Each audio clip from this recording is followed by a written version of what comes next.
The ceremonial hammer comes down on the So clan seal and splits it in two. So Yeon falls to his knees right onto the wet stones of the pier, not from the blow, but because something alive is bursting from his chest. 80,000 subjects tear away from him all at once, like skin peeling from a burn. Rank A, Rank C, Rank F. 0. Emptiness. High Priest Moon Hye-seon takes a step back and hides the hammer behind his back, as if embarrassed. The crowd in the square buzzes. Someone laughs. Someone spits in the direction of the condemned man. 10 young women kneel beside him. Their faces are covered with the white cloth of the condemned. The daughters of the ruined houses of Ju, Bae, Kim, and Oh. Their fathers were executed yesterday. Their mothers were thrown into the crown prince's dungeons. And they themselves were given to So-yeon as a mockery. 10 brides for a man who doesn't even have the right to sign a trade agreement. A wedding gift from the executioner. Crown Prince Liu Che-hung emerges from the fog in a white cloak trimmed with otter fur. His steps are soft. His smile is gentle. Everything about him is gentle except his eyes. He approaches So-yeon and bends down. With his thumb, he carefully wipes a crumb of rice cake from his cheek. Almost tenderly, almost like a relative. So-yeon doesn't pull away. He looks into his cousin's face and memorizes every wrinkle around those calm eyes. In his past life, this face was the last thing he saw before the poison ate away at his throat from the inside. Jae-hang said he would leave him 10 brides, and that this was a wedding gift, and that it was a pity they wouldn't even have enough to build a hut. The crowd laughed even louder. Jae-hang turned toward them and spread his arms like an actor accepting a standing ovation. The white otter seal on his chest flared blue, rank S, over 1 million subjects, an entire kingdom behind him. But behind So-yeon stood only 10 girls clad in the robes of the condemned, and a single uninhabited island in the middle of the Chongmi Strait, where not even smugglers ventured. So-yeon raised her head. There was not a tear in his eyes, no plea, no fear. He said calmly and quietly that in a year, Jae-hang would be on his knees at his dock, and that he himself would ask to be accepted. Jae-hang laughed. The guards grabbed So-yeon by the arms and dragged him toward the gangplank. The girls were shoved after him. The ship was old. The planks were rotten. The sail was patched in 6 places. A ship like that wouldn't survive even 2 storms. That was precisely why they'd chosen it. So-yeon stood at the stern and watched the pier recede into the distance. The fog devoured Jae-hang's figure piece by piece. First his legs, then his cloak, then his smile. The blue glow of the S-rank seal was the last to vanish. So-yeon closed his eyes. A map surfaced in his mind, not one drawn on paper, but one lived through. 40 years of his past life had turned into blueprints. Every strait, every reef, every trade route, from southern spices to northern iron. He knew where the fresh springs flowed on the islands of the Chonmi Strait. He knew where the clay was suitable for kilns. He knew where the seabed was sandy and ships could drop anchor, and where the rocks would tear the hull to shreds in a minute. He knew all this because in that life, he had built an empire on these islands. And he knew the most important thing. He knew how to create a seal from scratch, without a priest and without a temple's blessing, because he had already done it once. The ship rocked on a wave. One of the girls began to cry quietly. So-yeon opened his eyes and looked at them. 10 figures in white, 10 names from the 10 destroyed houses. Jae-hang had sent them to their deaths. The signed order was already in the crown prince's pocket. If there was no word from them in 6 months, the 10 names would be sold posthumously to brothels, and their debts would be passed on to distant relatives. So-yeon knew this too, because in his past life, that order had been carried out. He approached the girl closest to him and removed the face. Ju Ha-in, General Ju's daughter, 21 years old. Her eyes were red but dry. Her chin was clenched. She looked up at him and didn't look away. So-yeon told her that right now she was nobody, and he was nobody either. But in a month they would have land, in 3 months, ships, and in a year an army. And that anyone who laid a finger on even one of them would sink to the bottom of the strait with a stone around their neck. Ha-in didn't answer, but she crumpled the suicide bomber's cloth and threw it overboard. The second girl removed her own cloth, then the third. By evening, all 10 were standing on the deck with their faces uncovered. The wind lashed their faces. An island appeared on the horizon 2 days later. Bare rock, 3 trees, not a single building, not a single trace of human life. The Cheongmi Strait was considered cursed and desolate. That was precisely why those whom they wished to forget were exiled here. Yeon was the first to leap ashore. The sand was black from volcanic rock. The water was icy. The wind was salty. He closed his eyes and placed his palm on his chest, where just that morning the broken seal of the So clan had been, where there was now only emptiness. He exhaled, and the emptiness answered. A faint golden glow flared beneath his skin. Not bright, barely noticeable, like the first ember in a dead hearth. The Taeyang seal, rank G, one subject, himself. Yeon opened his eyes and looked at the 10 girls descending the gangplank onto the black sand, then at the gray sky, then at the strait stretching toward the horizon, where somewhere out there beyond the fog, Jaehang stood on his pier. He believed he had buried his cousin alive. Yeon clenched his fist. A golden glow flickered beneath his skin. The countdown had begun. No one slept that first night on the island. The wind howled with such force that the 3 trees on the hilltop bent all the way to the ground. The girls huddled in a hollow between the rocks. Yeon sat alone on a rocky ledge, staring out at the water. The Taeyang seal smoldered beneath his skin as a G rank. One subject, 0 territory, 0 buildings, 0 of anything. In his past life, it had taken 3 days to build the first shelter. In this one, he planned to finish it in a single day. When dawn broke, he stood up and walked all the way around the island. 3 hours along the shore. The island was small, about 1.5 li from west to east, 2 li from north to south. But Yeon saw something no one else saw. A freshwater spring in a crevice on the northern slope, where the volcanic rock met the limestone. A clay outcrop on the eastern shore, red clay suitable for kilns and bricks. And most importantly, a cove on the southern side, deep, sheltered from the wind by 2 rocky outcrops. In a past life, this was exactly where Taeyang's first shipyards had stood. He returned to the girls. They sat in silence, hungry, freezing. Yeon, the youngest, was coughing into her fist. Yeon looked at Ha-in and said he needed some help. Yeon asked what for. He replied that it was to survive. Then he turned to everyone and said they had 2 options. The first was to wait until Jaehang sent a ship to finish them off or sell them. The second was to build something that would make Jaehang run away himself. No one laughed. Not a single one called him crazy. These girls had seen their fathers killed in the square. They had nothing to lose. Ha-in was the first to stand up. Next was Oh Min-so, the quiet one with a face no one remembers. The 4th bride. Then the rest. By noon, all 10 were hauling stones from the shore to the top of the hill. Yeon showed them where to lay the foundation. Not a house. A signal tower. In his past life, his first mistake had cost him 12 men. He hadn't spotted the marauders in time. They'd approached by boat at night and slaughtered the fishermen around the campfire. In this life, the signal tower would be built before housing, before food, before anything else. The stones were laid in a row. The girls' hands were bleeding within an hour. Yeon worked silently alongside them. He hauled boulders that an ordinary person couldn't lift. The G-rank seal didn't provide much, but a little was better than nothing. By evening, the tower had risen to twice a man's height. Rough, crooked, but from it, the entire strait to the west was visible. Yeon climbed to the top and froze. A sail flashed on the horizon. Far away. Maybe a fisherman, maybe a scout, maybe no one. But Yeon knew that Baron Han-gyo-chol wouldn't wait long.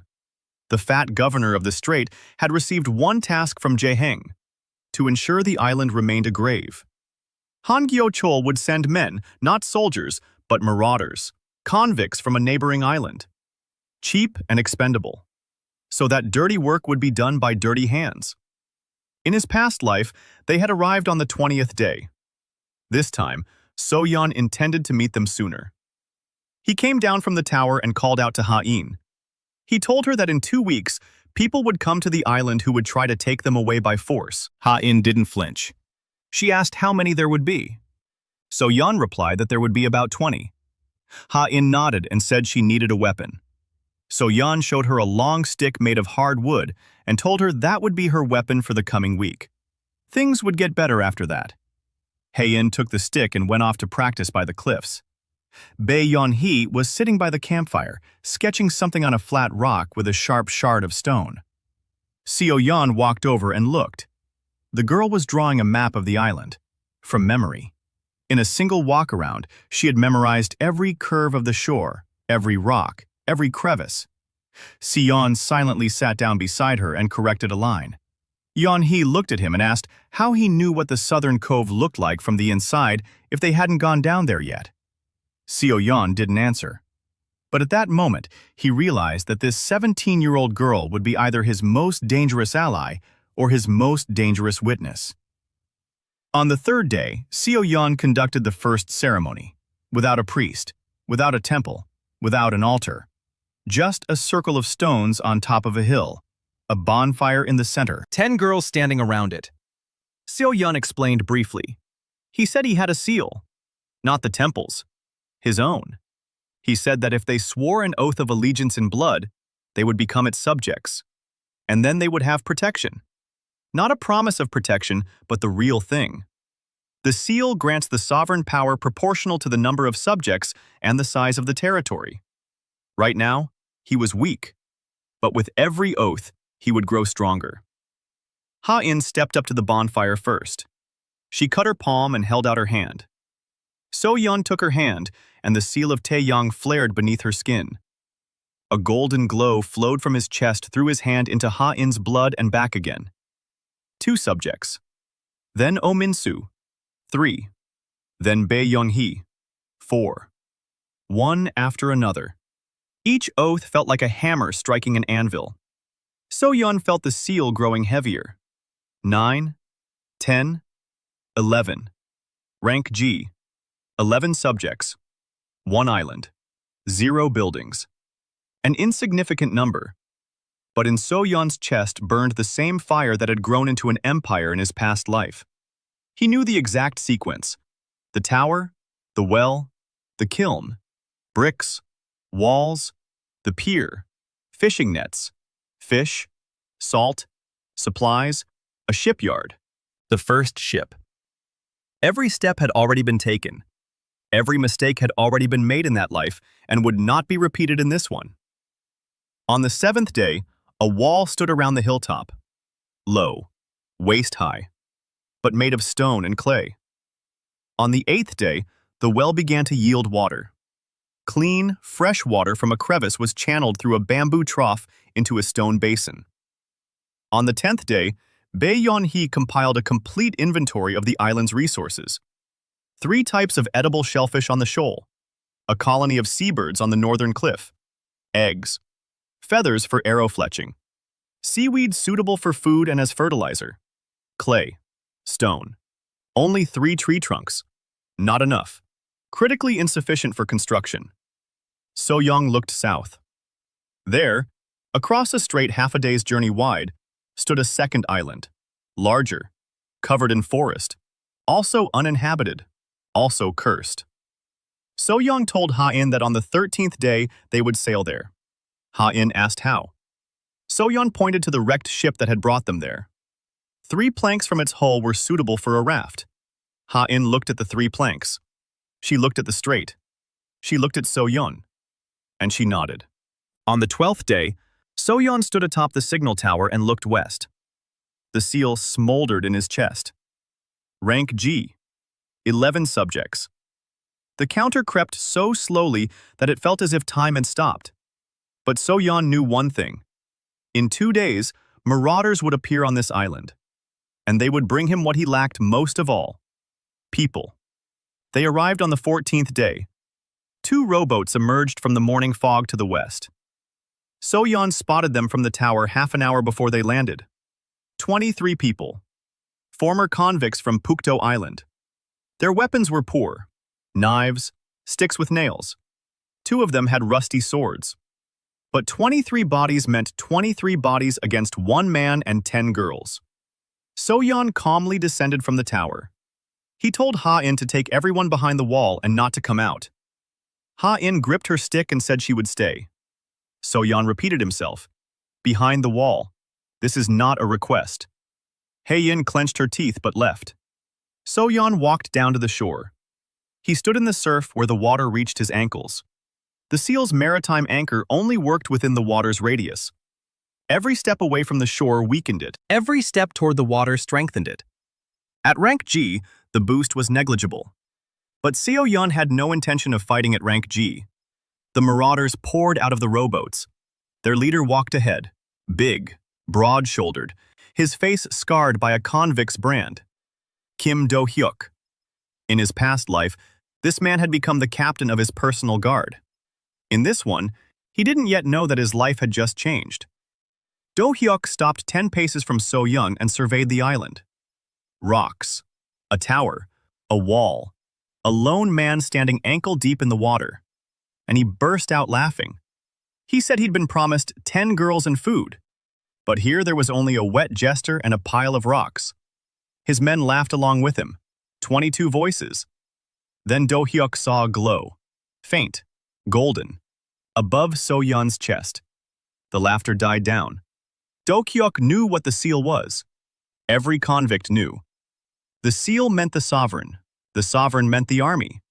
But there was no army here. Do-hyuk squinted and said it was a G-rank seal, then asked if Yeon had made it himself. Yeon didn't answer. Behind him, at the top of the hill by a campfire, the 6th girl was completing the oath-taking ceremony. That morning, Yeon ordered the 5 girls who had not yet taken their oaths to repeat the binding ritual. Not for their sake.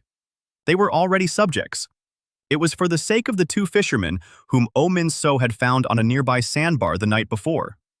2 elderly refugees from the ravaged coast. They had washed up on the island on a piece of wreckage. Min-so had brought them. Yeon offered them a choice. The oath or the way back. They chose the oath.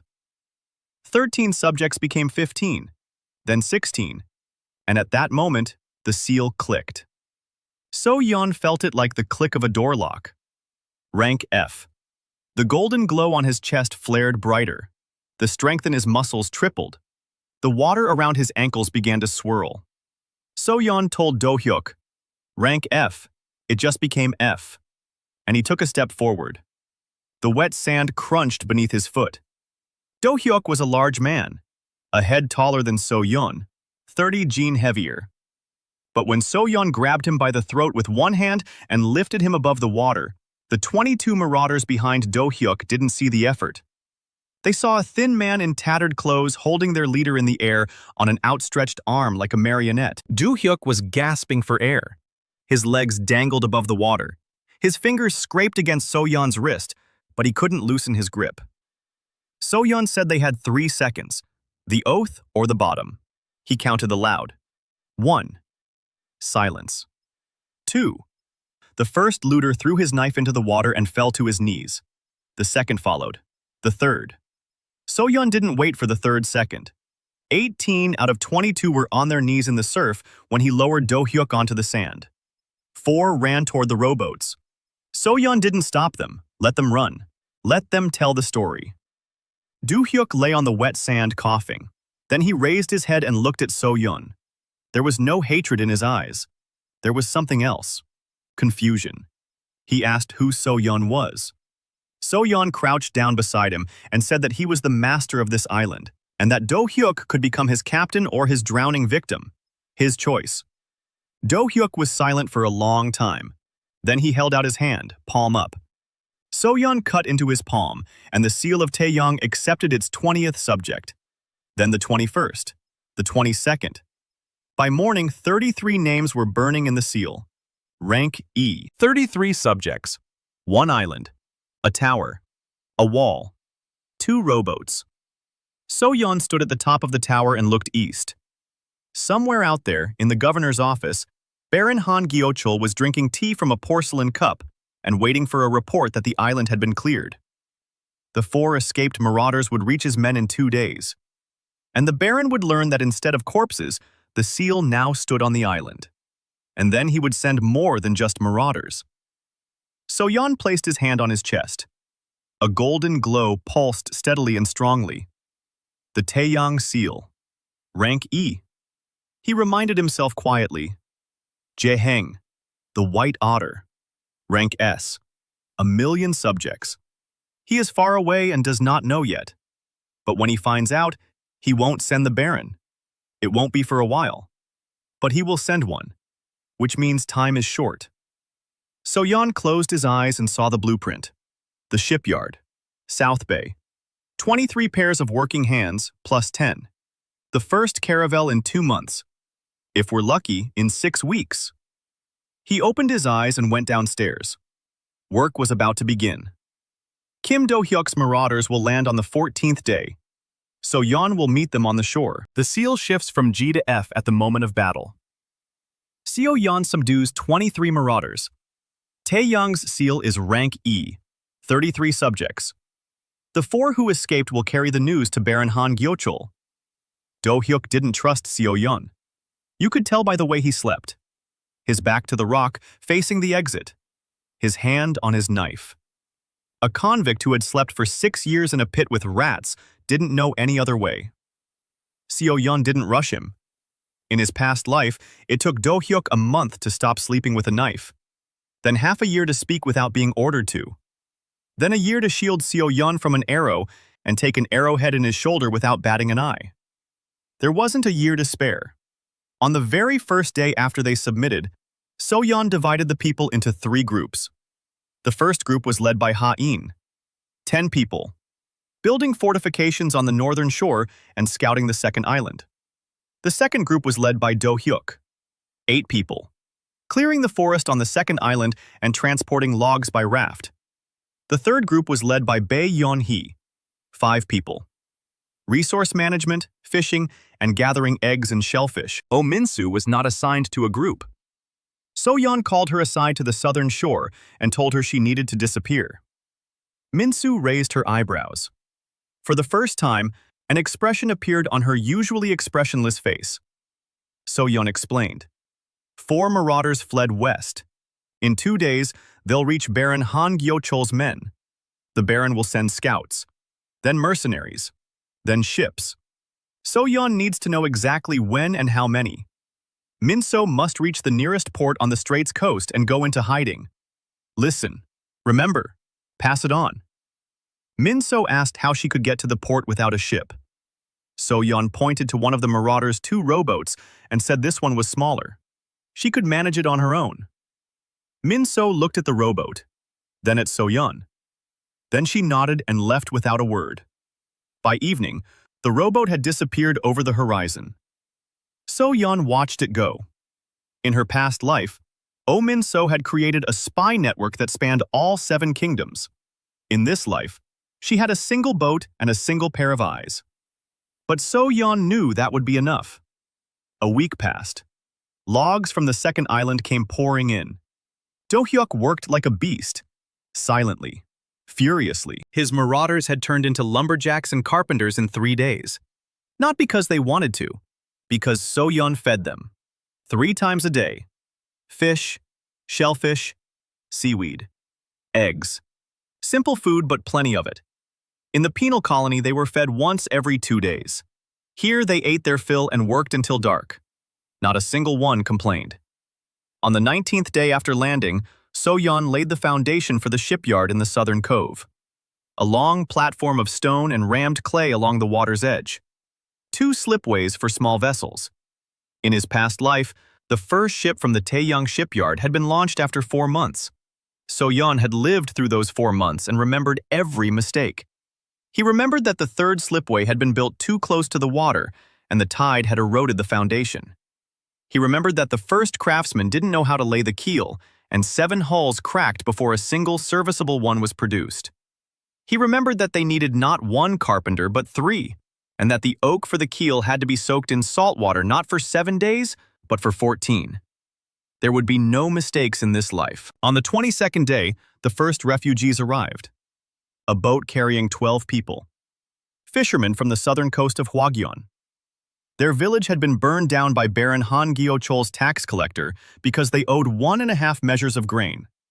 12 people, 4 of whom were children. They saw the smoke from the bonfires on the island and came closer. Ha-in met them on the shore. She fed them. She led them to So-yeon. So-yeon offered them the same choice he offered everyone else: an oath or free passage onward. They chose the oath. All 12 of them, even the children. The Taeyang seal accepted them, and the counter ticked up. 45 subjects. 3 days later, another boat arrived. 8 people. A merchant with a broken mast and his family. They had lost their way in the strait and spotted the lights. So-yeon repaired their mast in half a day, fed them, and offered them the oath. The merchant, named Park Chung-ho, remained silent for a long time. Then he asked what this oath offered besides obligations. So-yeon said that the trade route through the Changmi Strait cost 12 silver coins per passage per season, and that any subject of Taeyang could pass through for free. Park Chung-ho looked at So-yeon as if he were crazy. The Changmi Strait belongs to no one. There is no port, no customs house, not even a lighthouse there. So-yeon replied that there wasn't one yet. Park Chung-ho took the oath. 53 subjects. The month was drawing to a close. On the island stood a stone wall, a signal tower, 3 huts, a well, a fish smokehouse, the foundation of a shipyard, and a kiln capable of producing 200 bricks a day. And the Taeyang seal, rank E, with 53 subjects. So-yeon knew that rank D started at 200. 200 was a long way off, but people kept coming. Every week a new boat. Refugees, fishermen, traders who had lost their way, convicts who had escaped from the islands. The rumor spread the strait quietly but unstoppably. On the island they feed you. On the island they don't beat you. On the island there is water and a roof, and a man with golden fire in his chest who keeps his word. On the 29th day, Oh Min-soo returned. At night, quietly. She moored her rowboat in the southern cove and made her way up to So-yeon, who hadn't been sleeping. She said 3 things. First, Baron Han Gyochol received a report from the 4 fugitives. He is furious. Second, the Baron hired a squad of mercenaries from the Black Claw Guild. 40 men, combat-ready, armed. Third, they'll set out in 5 days. So-yeon listened and nodded. Then he told her she needed to go back. Min-soo replied that she'd already packed her things into the rowboat. So-yeon looked her in the eyes and, for the first time ever, said something that sounded like gratitude. He said she was the first person he would never lose. Min-soo didn't reply. She turned and walked toward the skiff. So-yeon remained on the tower. 40 mercenaries in 5 days. Combat ready. Not convicts with sticks. The Black Claw Guild commands a high price. That means Han Gyochol is nervous. That means the 4 who escaped told him about the seal. So-yeon clenched his fist. A golden glow pulsed beneath his skin. Rank East. 53 subjects. Not enough. Critically few for 40 armed fighters, but So-yeon had 5 days and a memory containing the blueprint for a weapon that would make mercenaries flee faster than marauders. So-yeon decided not to build the wall any higher.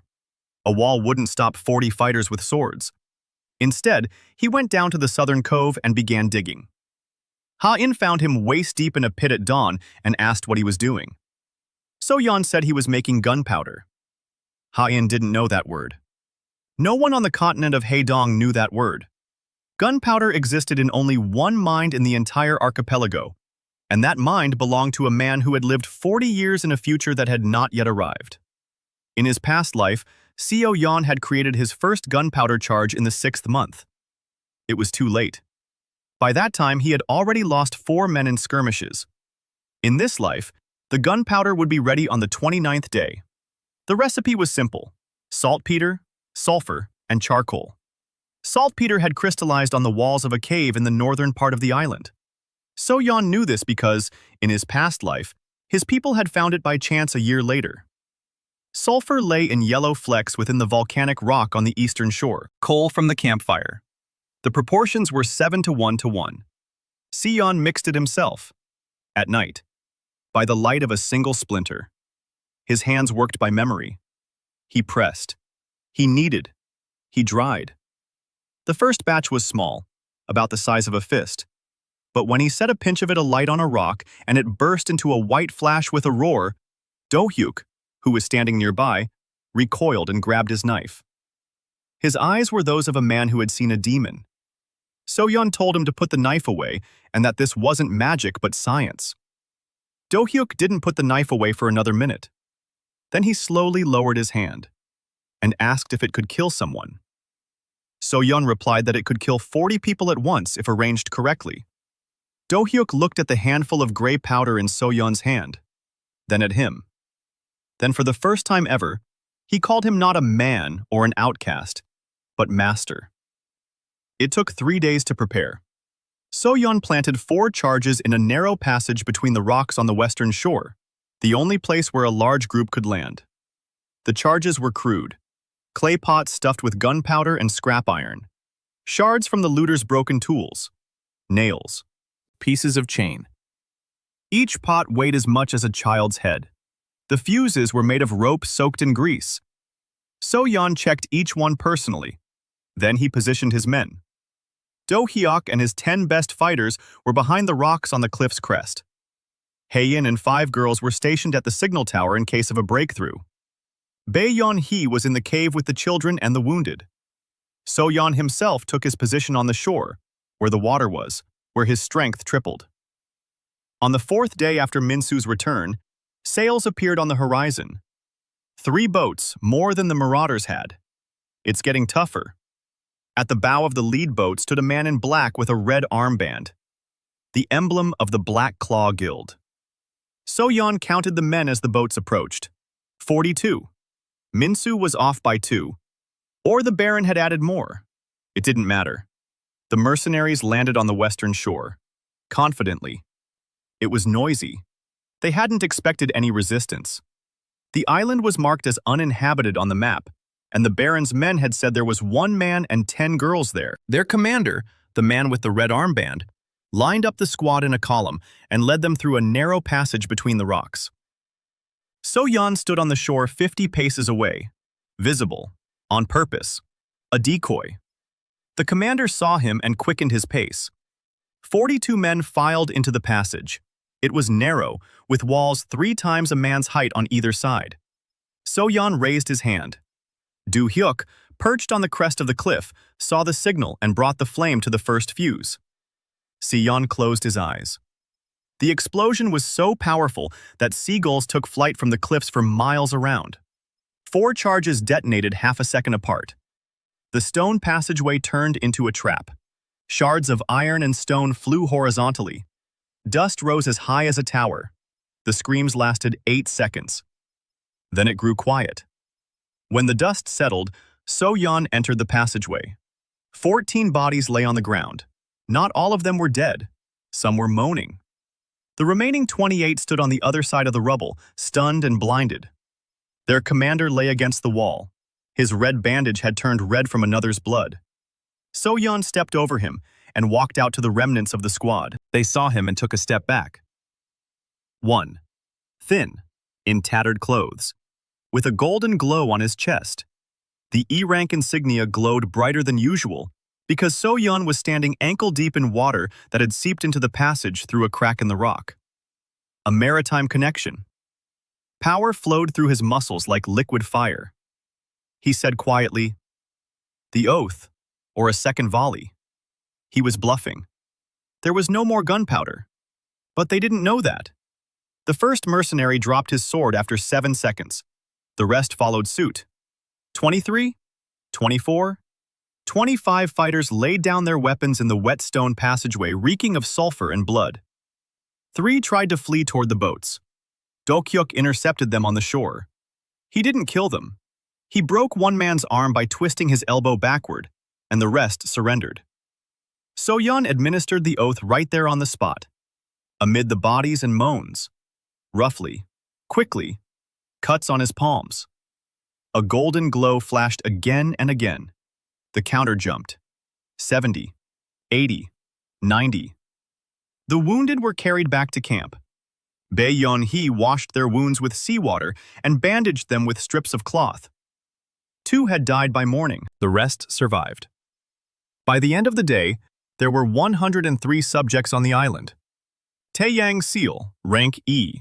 103 subjects, 3 boats, 2 rowboats, swords, knives, chainmail, and most importantly, 40 people who knew how to handle weapons. So Yeon stood on the pier of the southern cove, which his men had finished building yesterday. He gazed at the horizon. Baron Han Gyeochul had paid for 40 mercenaries and received neither a report nor any bodies. In a week, he would realize he'd lost his unit. In 2 weeks, he'll start to get nervous. In a month, he'll send not mercenaries but ships, 6 ships of the blockade fleet. That's how it was in his past life. That's how it will be in this one, too. But in this life, by that time, there will be a shipyard in the southern bay, and the first caravel will be lying on the slipways. So Yeon turned and looked at the island. Smoke from campfires rose from 3 spots. The clang of hammers. Voices. Children ran along the shore.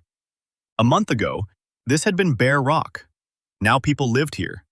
Few in number, impoverished, ragged, but alive, and growing.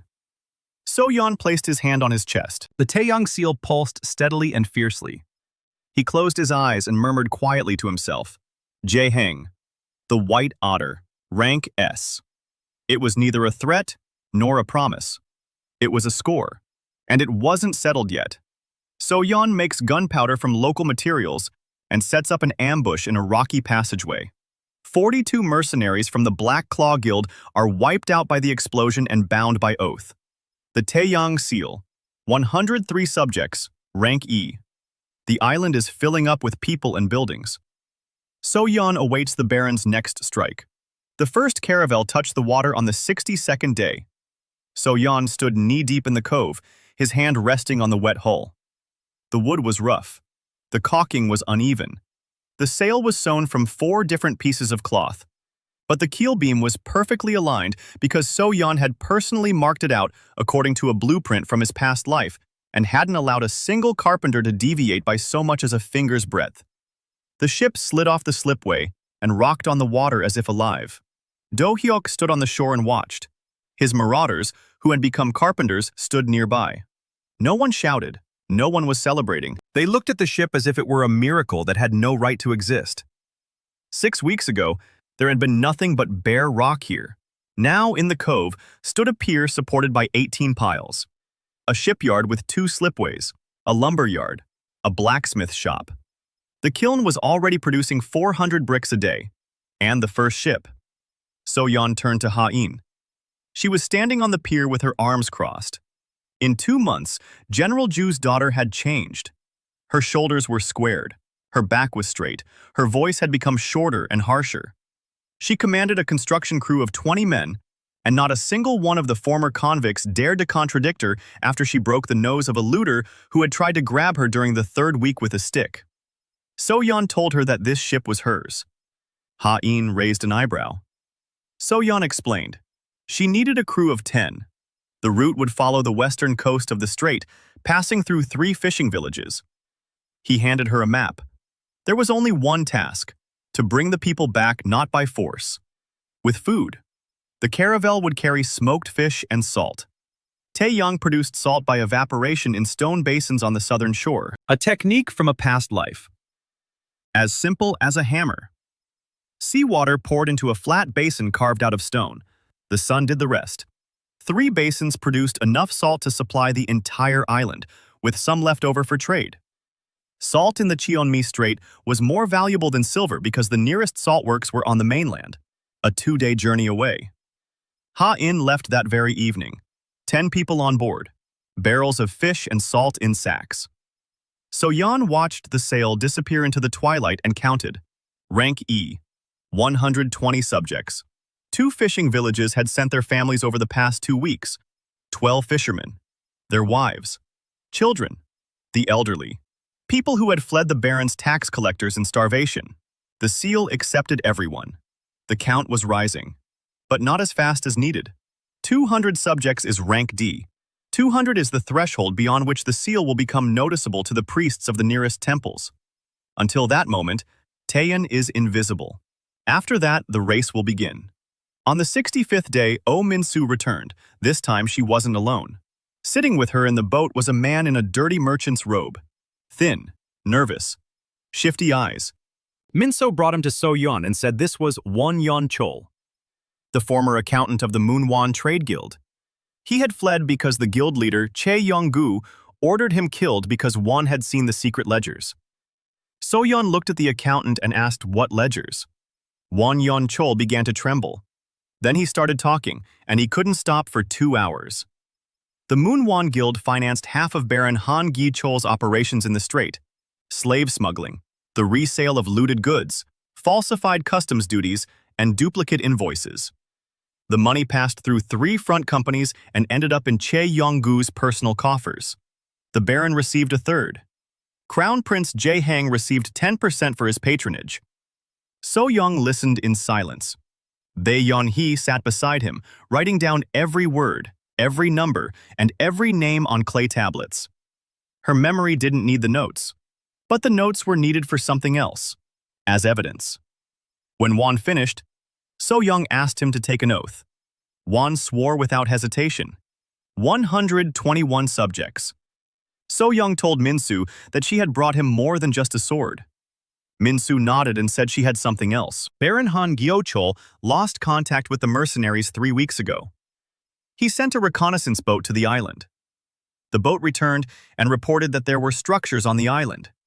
People, smoke, a pier. The Baron didn't believe it. He ordered another check. The second boat never returned. Because Do-hyuk had it at the northern cape, and the crew of 4 was now laying bricks at the shipyard. The Baron is furious. He reported it to his superiors, not to Jae-hang, not to Jae-hang yet, to the Moonwon Trading Guild, because the guild had paid to have the island cleared and wanted results. Chae Yong-gu, the guild's head, sent a letter to the Baron. Min-soo saw a copy. The letter contained a single line: "Burn the island, or I'll burn you." Seo-young smiled. For the first time in 2 months, Han Gi-chol is cornered. The guild is from the top. From below, the island is growing, and the Baron will do what all cornered people do. Something foolish. He'll send ships. Not mercenaries, but his own fleet. The Strait Governor's fleet, the official one, flying the flags of Hwagyeon. 6 ships. A blockade. So-yeon remembered this. In his past life, the blockade lasted 3 months and nearly destroyed Taeyang. In this life, there will be no blockade. Because by the time the Baron's ships approach the island, 4 caravels will be standing on the shipyard slipways. And in the hold of each one would be something that makes wooden ships burn like paper. Seon went down to the smithy. There, 3 former marauders were forging nails and staples for the shipyard. So-yeon moved them away from the forge and pulled a clay sketch from his belt. A pipe. A long one. Made of cast iron. Open at one end. Closed at the other. With a small hole for a wick. A cannon. The first blacksmith looked at the blueprint and said he didn't understand it. So-yeon said he would understand in a week. Ha-in returned on the 70th day. 47 people arrived with her on a caravel and 2 fishing boats. 3 villages had sent families. Not all of them. Just the most desperate ones. Those who had nothing to lose. So-yeon met them at the pier. He offered each of them an oath. Everyone agreed. By evening, the head count stood at 168 subjects. Bae-yeon-hee updated the register and showed it to So-yeon. 32 people remained until they reached 200. Until they reached rank D. Until the moment when the seal of Taeyang becomes visible to the priests. So-yeon looked at the register and told Yeon-hee that she needed to prepare a second book for trade records. Because soon, this pier would be filled not with fishing boats, but with trade caravans. Yeon-hee looked at him with that gaze he had already learned to recognize, the look of someone who sees more than they say. She asked how he knew all this: the maps, the recipes, the blueprints, the tactics, the routes. So-yeon replied that he had studied for a long time. Yeon-hee didn't believe him, But she didn't ask again. She was smart. Smart enough not to ask questions to which she didn't want to hear the answers. So Yeon climbed the tower. Evening. The sunset painted the strait red. Smoke rose from the forge, from the smokehouses, from the campfires. Voices below. The clang of hammers. A child's cry. The usual sounds of life. A month ago, there had been nothing but rock here. Now there were people. Few in number, but real. And so Yeon stood at the top and counted the days. The barren would arrive in 2 months, maybe in a month and a half. Ships. A blockade. The first real war. And somewhere far beyond the horizon, beyond the fog, beyond the mainland, Jahang sat, unaware that his grave was already digging itself. On the 83rd day, the 200th subject took the oath, and the Taeyang seal clicked to rank D. So Yeon felt it as he stood on the pier. It was as if a key had been turned one full turn in his chest, and behind the door lay a room full of air. A golden glow flared so brightly that Do-hyuk, standing nearby, took a step back and shielded his eyes with his hand. Then the glow faded. It retreated back beneath his skin. But So Yeon knew that right now, within a radius of 100 li from the island, every priest with even the slightest sensitivity had felt the surge. Brief. Like a slap of the palm against water. Insufficient to pinpoint the source, but enough to remember. The clock was ticking. Rank D. 203 subjects. 4 caravels in various stages of assembly. 2 were ready, 1 on the slipway, 1 laid out. The shipyard was working 2 shifts. The forge was smelting iron day and night. The first cannon had been cast 3 days ago. Rough, heavy. The barrel was uneven. But when So Yeon loaded it with gunpowder and iron shot and fired at a rock on the northern shore, the stone split in 2, and the roar echoed off the walls of the strait, returning 4 seconds later. Do-hyuk stood behind him and didn't blink. He'd already seen gunpowder. But a cannon is not a pot of gunpowder. A cannon is a voice. Do-hyuk said that it could be used to sink ships. So Yeon replied that that was exactly what it was for. On the 85th day, So Yeon used the sovereign's vision for the first time. He stood at the top of the tower and looked west. Sails appeared on the horizon, 6 of them, in a row. The flags of Hwagyeon, blue with a white otter. Baron Han Gyochol's blockade fleet. So Yeon squinted and the seal responded. Numbers appeared before his eyes, hovering above each ship. Invisible to everyone else, visible only to him. The first ship, crew 38, light armament. Second, 42. Third, 40. Fourth, 35. Fifth, 31. Sixth, the largest, 54. The flagship. Standing on its deck was a man whose seal So Yeon saw as an oil stain. Baron Han Gyochol, a C-rank seal. 40,000 subjects. The strait's governor. So Yeon did the math. 240 men on 6 ships against 203 on the island, 80 of whom were fighters. The Baron had brought more men, more ships, and a seal 2 ranks higher. On paper, it was a death sentence. So Yeon descended from the tower and issued 3 orders. First, Ha-in. Move both caravels out of the southern bay and position them behind the eastern cape. Do not attack. Wait for the signal. Second, to Do-hyuk. Position the archers on the cliffs of the western shore. Do not shoot. Hold them off. Third, to Bae-yeon-hee. Take the children, the elderly, and the wounded to the cave on the northern slope. Block the entrance with rocks. Then So Yeon went to the foundry. There were 3 cannons there. The first had been cast 3 days ago. The second, yesterday. The third, this morning.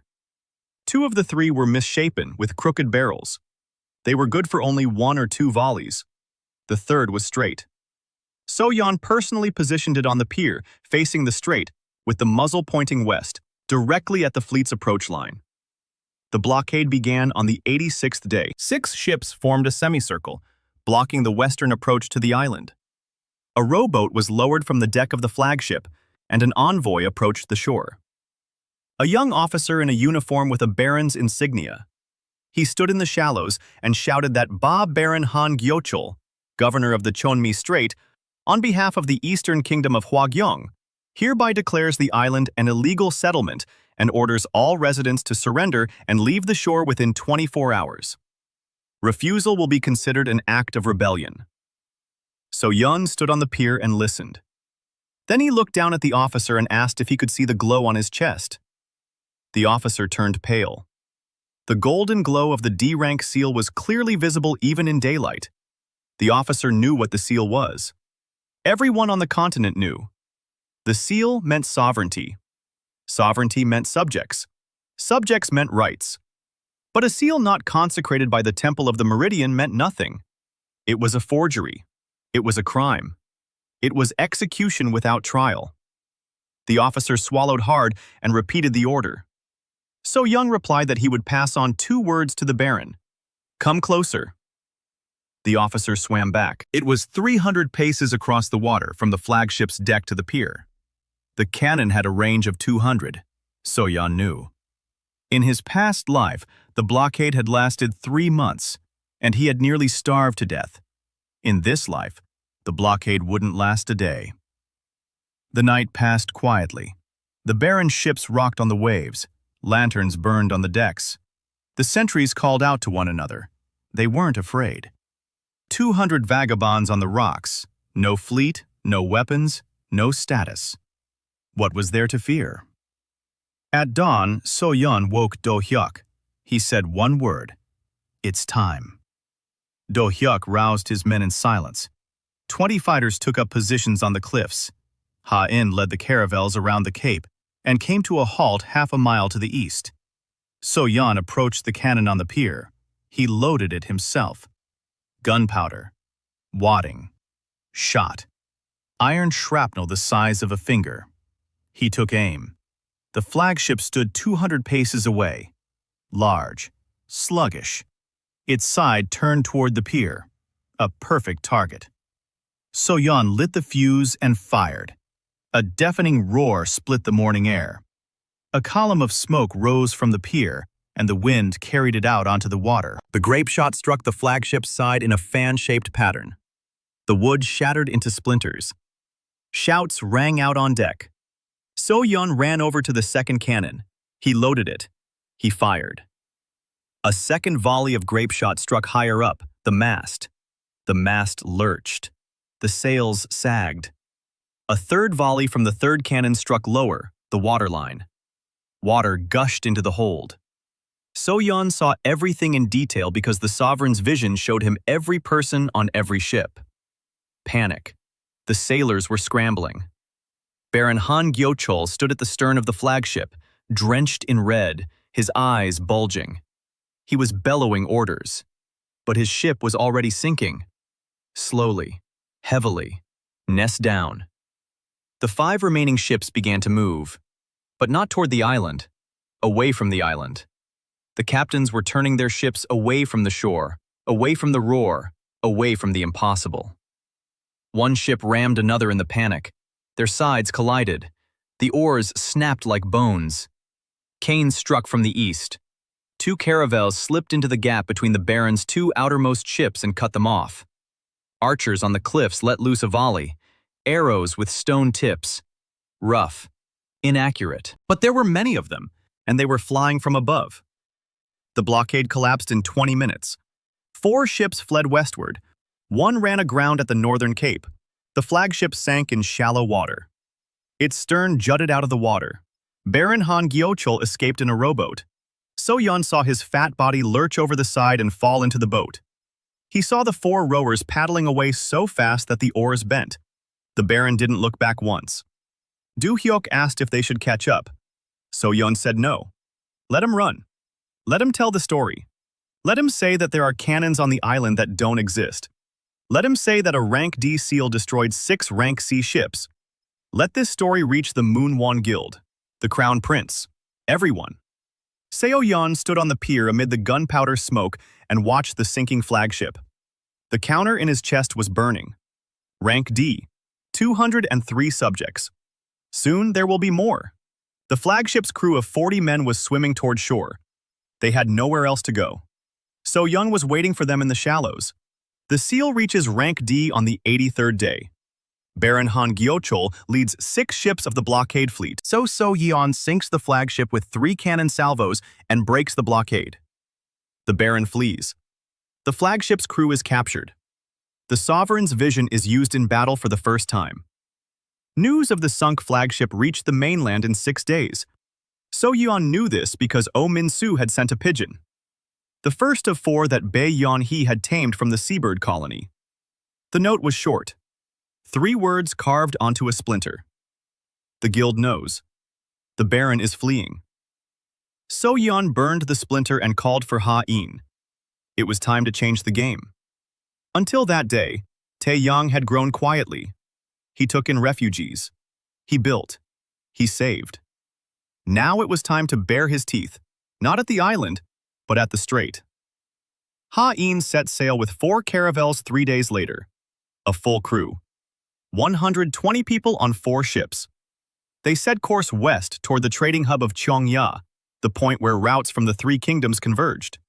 A small, rocky island with a pier and 3 warehouses. A neutral zone. Everyone traded there, and no one was in charge. Ha-yun approached Cheongya at dawn and disembarked 10 men at the pier. They carried sacks of salt, baskets of smoked fish, and clay price tags. Taeyang's salt was a third cheaper than the mainland's. The fish was half the price. The merchants on Cheongya were suspicious at first. Then they tasted the salt. Then they looked at the prices. Then they started buying. By noon, the sacks were empty. Ha-yun loaded iron, cloth, tools, and seeds into the holds, everything the island lacked. The return trip took a day. The first trading voyage yielded a profit of 14 silver coins. A paltry sum by continental standards. But for an island with 200 people, it was a fortune. So Yeon didn't celebrate. He did the math. 14 silver coins per voyage. 2 voyages a week. 28 silver coins. Over 100 a month. With 100 silver coins, you could buy enough lumber for 2 ships, or hire 10 carpenters from the mainland, or both. Trade is the lifeblood of an empire. So Yeon knew this better than anyone in the world because, in his past life, he had built a trade network that choked 3 kingdoms at once. This time, he was starting from scratch, but the sequence was the same. First, salt, then grain, then timber, then iron, then weapons, then ships, then control. Each step feeds the next. A month had passed since the blockade was broken. The 120th day since the landing. The island had changed beyond recognition. 300 people lived in stone houses with tiled roofs. The shipyard was launching a caravel every 20 days. 6 ships were in service. The forge operated in 3 shifts. 4 cannons stood on the western shore. 6 were at the pier. The powder magazine was hewn out of the rock and guarded around the clock. So Yeon enacted a law. Simple. 3 rules. Those who work eat. Those who steal are sent to sea. Those who swear an oath are our own. Bae Yeon-hee inscribed these rules on a stone slab and placed it by the pier. Everyone who arrived saw them first thing. People now came not in a trickle but in a flood. Fishermen, merchants, artisans, former convicts, former soldiers, families who had lost their land after Baron Han Gyeochol imposed double taxes on the coast to pay for the loss of his flagship. It was an irony that drew a faint smile from Seo-yeon. The Baron was trying to heal a wound, yet in doing so was creating new hardships for his own people, who were fleeing to the very island that had inflicted that wound upon him. The population was growing. 300 subjects, 400, 500. On the 130th day, Bae Yeon-hee approached Seo-yeon with appearance and said, 512. Seo-yeon nodded. On the 135th day, the merchant Park Chung-ho arrived. The very same one. The first merchant to swear allegiance to Taeyang. He brought with him a caravan of 3 ships and 12 new merchants. They wanted to trade through Taeyang. The Cheonmi Strait was the shortest route between the eastern and western kingdoms. Previously, no one had traveled through it because the islands were considered cursed and pirates ran rampant unchecked. Now there were no pirates. So Yeon had either drowned or subdued every gang within a 2-day journey's radius. And on the island stood a dock with clean water, fresh food, and prices lower than on the mainland. Merchants counted money, not superstitions. 12 merchants swore an oath. Not out of fear, for profit. Every ship passing through Taeyong paid a toll. 5 copper coins for a small vessel, 1 silver coin for a large one. Taeyong's subjects passed through for free. So Yeon set the prices so that paying the toll was cheaper than sailing around the strait, half the cost. It was a calculation no merchant could dispute. On the 142nd day, Omin-su sent a second pigeon. The note was longer, 7 words. The Moonwon Guild had bought the Baron's debt. They were coming themselves. Seo-young read it and turned to Do-hyuk. He said that the enemy was changing. Do-hyuk asked who it was now. So-yeon replied that it was the Moonwon Trading Guild, the richest on the mainland. The guild's head, Chae-young-gu, a man who buys and sells kings. Do-hyuk clenched his fists and asked how many ships they had. So-yeon replied that the guild had no ships. They have something worse. Money. Money doesn't burn in cannons. Money doesn't sink in the strait. Money seeps through any wall and buys people from the inside. On the 145th day, the guild's first strike came. Not with ships. Paper. The trade convention in Cheongya received an official note from the Moonwon Guild. The note stated that all goods from Taeyang Island were contraband because the island did not have a trade license from the Temple of the Meridian. Any merchant who buys from Taeyang will be blacklisted by the guild. Being on the Moonwon blacklist means certain death for a merchant. No port on the mainland will accept his goods. No banker will grant him credit. No warehouse would open its doors. With a single note, the guild had cut Taeyang off from trade more effectively than 6 blockade ships. Park Chung-ho rushed to the island the next day, pale and drenched in sweat. He said that 3 caravans had canceled their calls. 2 merchants had revoked their oaths. For the first time, the counter dropped. 510. 508. So-yeon listened in silence. Then he called for Bae Yeon-hee, then Won Yeon-chul, the guild's former accountant, the man who knew every dirty figure in Moonwon's books. So-yeon sat them both down at the table and said that the time had come to take down the guild. Not with a sword, with numbers.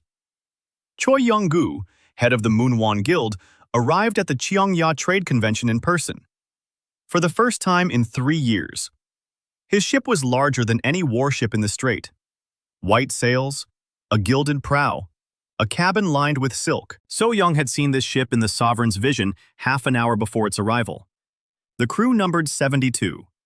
Cho Young-gu himself did not hold a seal. He was a landless merchant, but a landless merchant with a fortune greater than the treasuries of 3 baronies. On the Haedong continent, money did not confer rank, but rank without money was an empty title. Cho Young-gu understood this better than anyone and built his empire on this principle. He bought barons. He financed wars. He lent money to kings and collected interest in the form of territories. Not officially, through frontmen, through debt, through paper. The Cheongya Trade Congress convened once every 3 months. A neutral venue. 40 merchants from the 5 kingdoms. Usually they discussed prices, routes, and duties. This time, there was only one item on the agenda, Taeyang Island. Choi Young-gu spoke first. He stood before the assembly, stout, bald, hands adorned with rings. His voice was as smooth as butter. He spoke of order, about rules, about how trade is built on trust and trust on the law. Taeyang Island does not have a temple license.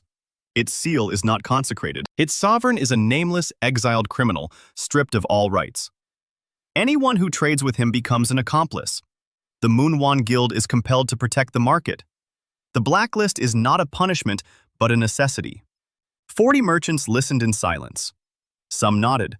Some averted their eyes. Everyone knew that arguing with Moonwon was like arguing with their own wallets. When Cho Young-gu finished speaking and sat down, silence fell. And in that silence, So-young, alone, without guards, without weapons, in a black jacket made of coarse fabric, The golden glow of the D seal shimmered on his chest. He walked through the crowd and the crowd parted, not because they recognized him, but because they sensed him. Every bearer of a seal could sense another seal from a distance, like pressure in the air. And Taeyong's seal pressed differently than the others, deeper, older. 40 merchants turned around. Cho Young-gu looked up and saw a thin young man in cheap clothes, and he smiled, indulgent, the kind of smile you give when a beggar walks into a banker's house. So Young paid him no mind. He walked to the center of the square and stopped. He looked at the merchants. Then he spoke. Softly, calmly, without threats, without pleas.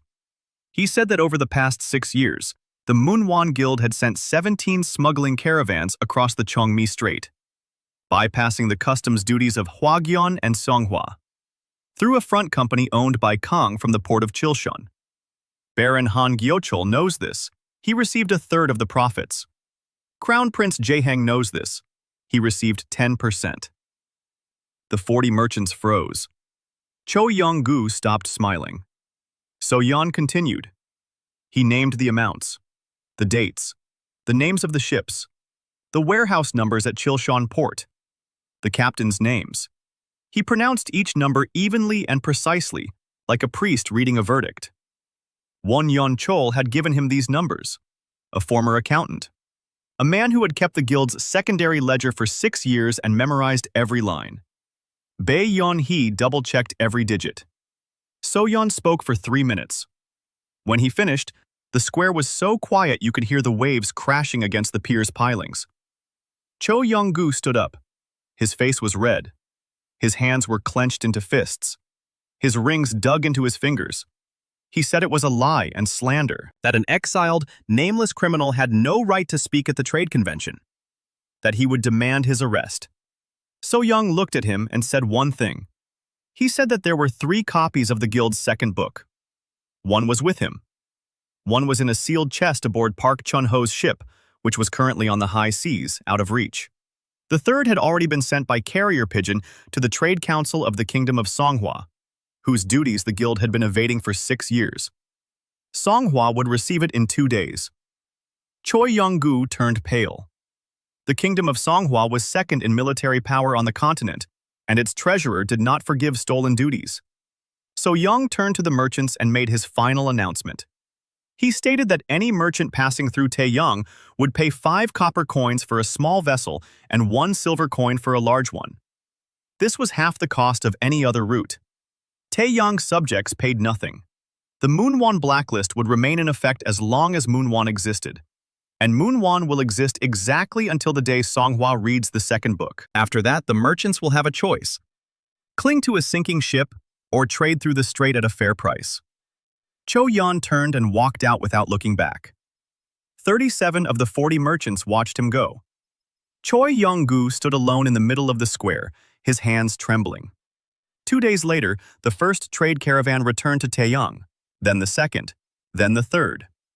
The blacklist ceased to function because half the merchants in the strait realized it was cheaper to trade through Taeyong and risk the guild's wrath than to bypass the strait and lose 2 weeks of travel time. In 1 month, 93 merchant ships passed through Taeyong. The duties brought in 17 gold coins. So Yeon invested every coin back into the business, the shipyard, ships, people, weapons, walls. On the 160th day, the counter showed 800 subjects. The Taeyong Seal, rank D. 800 subjects, 8 ships, 10 cannons, 3 islands under control. The strait's trade route was in his hands. And somewhere on the mainland, in a dark study, Cho Young-gu sat poring over a blank ledger and was tallying his losses. Meanwhile, in the kingdom of Songhua, the treasurer was opening a sealed chest. And Baron Han Gyeochol received his 3rd letter of the month from Jaeheng, containing a single word, report. And he didn't know what to report, because the report would sound like this. The island you ordered to be buried is trading more successfully than my barony. So Young stood on the pier in the evening twilight. He placed his hand on his chest. The seal pulsed warmly and steadily. He spoke softly. Jaeheng, you'll hear my name soon, and you won't believe it. But then you will. And by then, it will be too late. On the 180th day, the Temple of the Meridian announced the updated ranks of the world's seals. Just as it did every month, High Priest Moon Hae-sun stood on the white terrace of the main temple before a crowd of 1,000 and read the list. The Kingdom of Hwagyong, the White Otter Seal, rank S, 1,200,000 subjects. The Kingdom of Songhua, the Silver Crane Seal, rank S, 960,000, and so on. The 7 great ones. Then the barons. Then the vassals. The list was long. Moon Hae-sun read it monotonously, just as he had read it 1,000 times before, until he reached the end, where the nameless E and F rank seals usually stood. Trifles. Dust. Moon Hae-sun read it and paused. He looked at the scroll. He read again. The Taeyang Seal, rank C, 4,500 subjects, 3 islands, the Cheongmi Strait. Moon Hae-sun looked up from the scroll. His hands did not tremble, for now, but he felt a chill run down his spine. Taeyang. That name. He knew that name. Every priest of the Meridian knew it. Taeyang is the sun, the primordial seal, the one that was shattered 2 millennia ago and from whose shards the 7 crowns were born, the one that should not exist. Moon Hae-sun finished reading the list in an even voice. Then he descended from the terrace, entered the inner chambers, and summoned the 3 senior priests. He ordered them to check it, to double-check it, to send a spiritual probe to the Cheongmi Strait. An hour later, the priests returned, their faces pale. The seal was genuine. Rank C. Not a temple seal, not consecrated, self-created. That's impossible. Moon Hae-sun said it was obviously possible. Then he dismissed the priests and remained alone.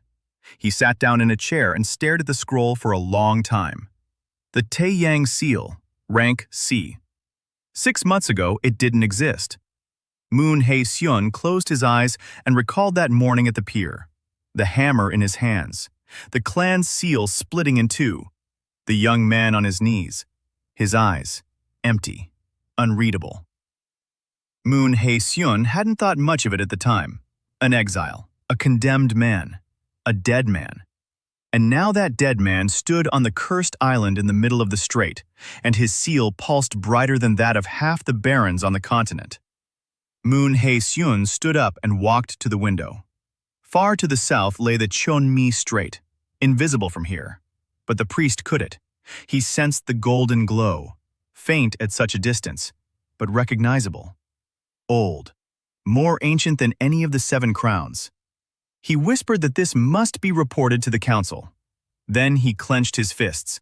Then he unclenched them. Then he whispered that it wasn't necessary yet. Not yet. On the island of Taeyang, Yeon had no idea that the priest was standing by the window, thinking of him. But he knew that the announcement had been made, and he knew that from that day on, the countdown would be measured in months. At rank C, the seal is visible to the priests of the nearest temples. At rank B, every priest on the continent would sense it. At rank A, the whole world would see it. And then the Council of the 7 Crowns would declare him a pirate, or worse, a usurper, a blasphemer, an enemy of the world order. He had to rise faster than they could react. The 6th month began with 2 events happening simultaneously. First, the Kingdom of Songhua received the 2nd book from the Moonwon Guild, and its treasurer flew into a rage. Songhua froze all of the guild's accounts within its territory. Cho Yong-gu lost 1/3 of his capital in a single week. His merchants fled. His debtors stopped paying. His name became poison on the trading floors. Second, Baron Han Gyo-chol received an order from Crown Prince Jae-hang personally. Not a letter. An envoy, a living man in a royal guard uniform who stood before the Baron and delivered the order verbally. The Crown Prince demands that the problem in the strait be resolved within 30 days. If not, the Baron will be stripped of the governor's seal. For the Baron, the loss of the seal is the same as what happened to Yeon at the pier. Death without a coffin. Han Gyo-chol panicked. He couldn't send ships because half his fleet was either at the bottom of the sea or in dry dock. He couldn't hire mercenaries because the Moonwon Guild, which had been financing the operation, was falling apart. He did the only thing left to do. He reported it. Not to Jeheng. Jeheng already knew.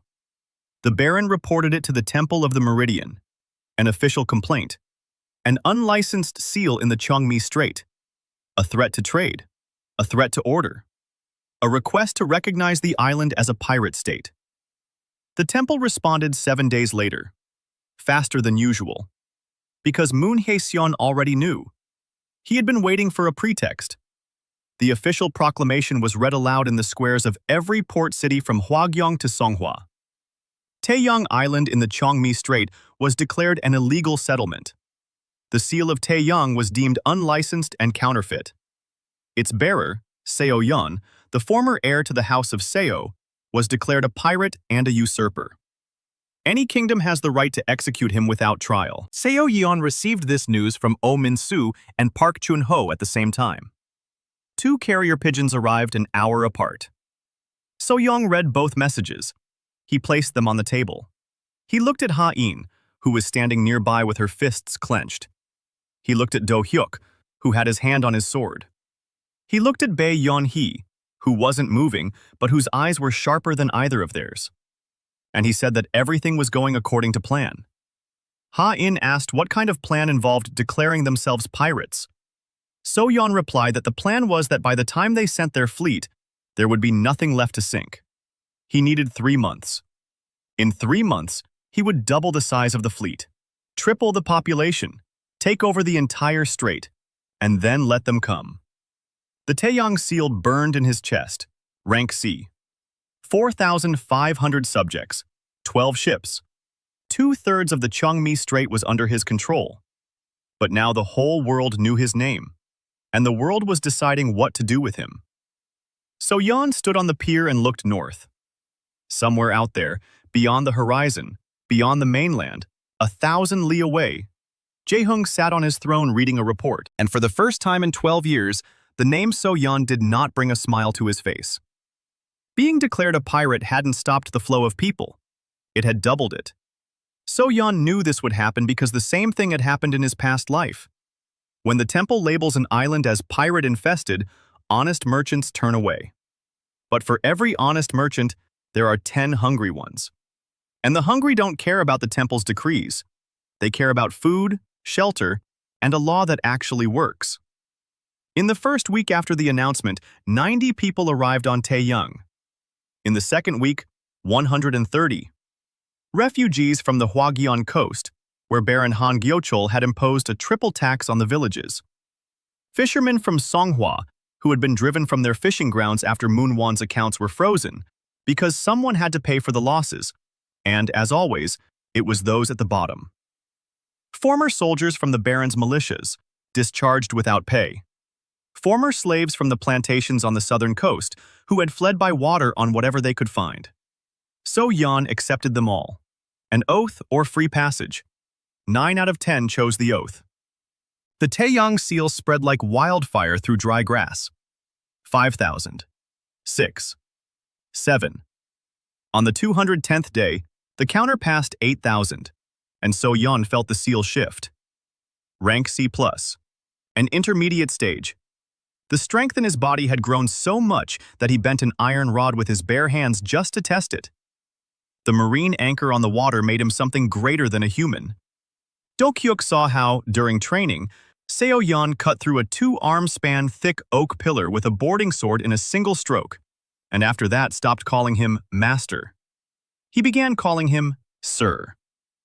The shipyard worked non-stop. The 4th slipway had been laid out. 20 ships were in service. 16 caravels and 4 heavy transport ships converted from captured vessels. There were 28 cannons. So Yeon distributed them among the fleet and the coastal fortifications. Each ship carried 2. Bae Yeon-hee kept precise records that would give adult men a headache. She knew how many sacks of grain were in each warehouse, how many iron ingots were in the smithy, how many buckets of gunpowder were in the rock cavern, how much fish was being smoked in each of the 4 smokehouses. She knew the name of every subject, the date of their oath, and where they had come from. The Taeyang Seal Registry was the most comprehensive registry on the continent, and it was a weapon no less powerful than a cannon. On the 220th day, Yeon convened a council. The first real council in the stone hall they had built atop the hill. The hall was simple: stone walls, a wooden table, benches. But above the entrance hung a slab with the Taeyong gold seal carved into the stone. Ju Ha-in, Kim Do-hyuk, Bae Yeon-hee, Park Chun-ho, and Won Yeon-chol. 5 at the table. Yeon was the 6th. He stood up and said that in 2 months, the Council of the Seven Ko would convene for an emergency session. He knew this because Oh Min-soo had sent a report from the mainland. Jae-hang initiated the request. There was only one item on the agenda: Taeyong. The council would decide whether or not to send a combined fleet. If so, it would not be the Baron's 6 ships. It would be 100 or 200 ships from 2 or 3 kingdoms.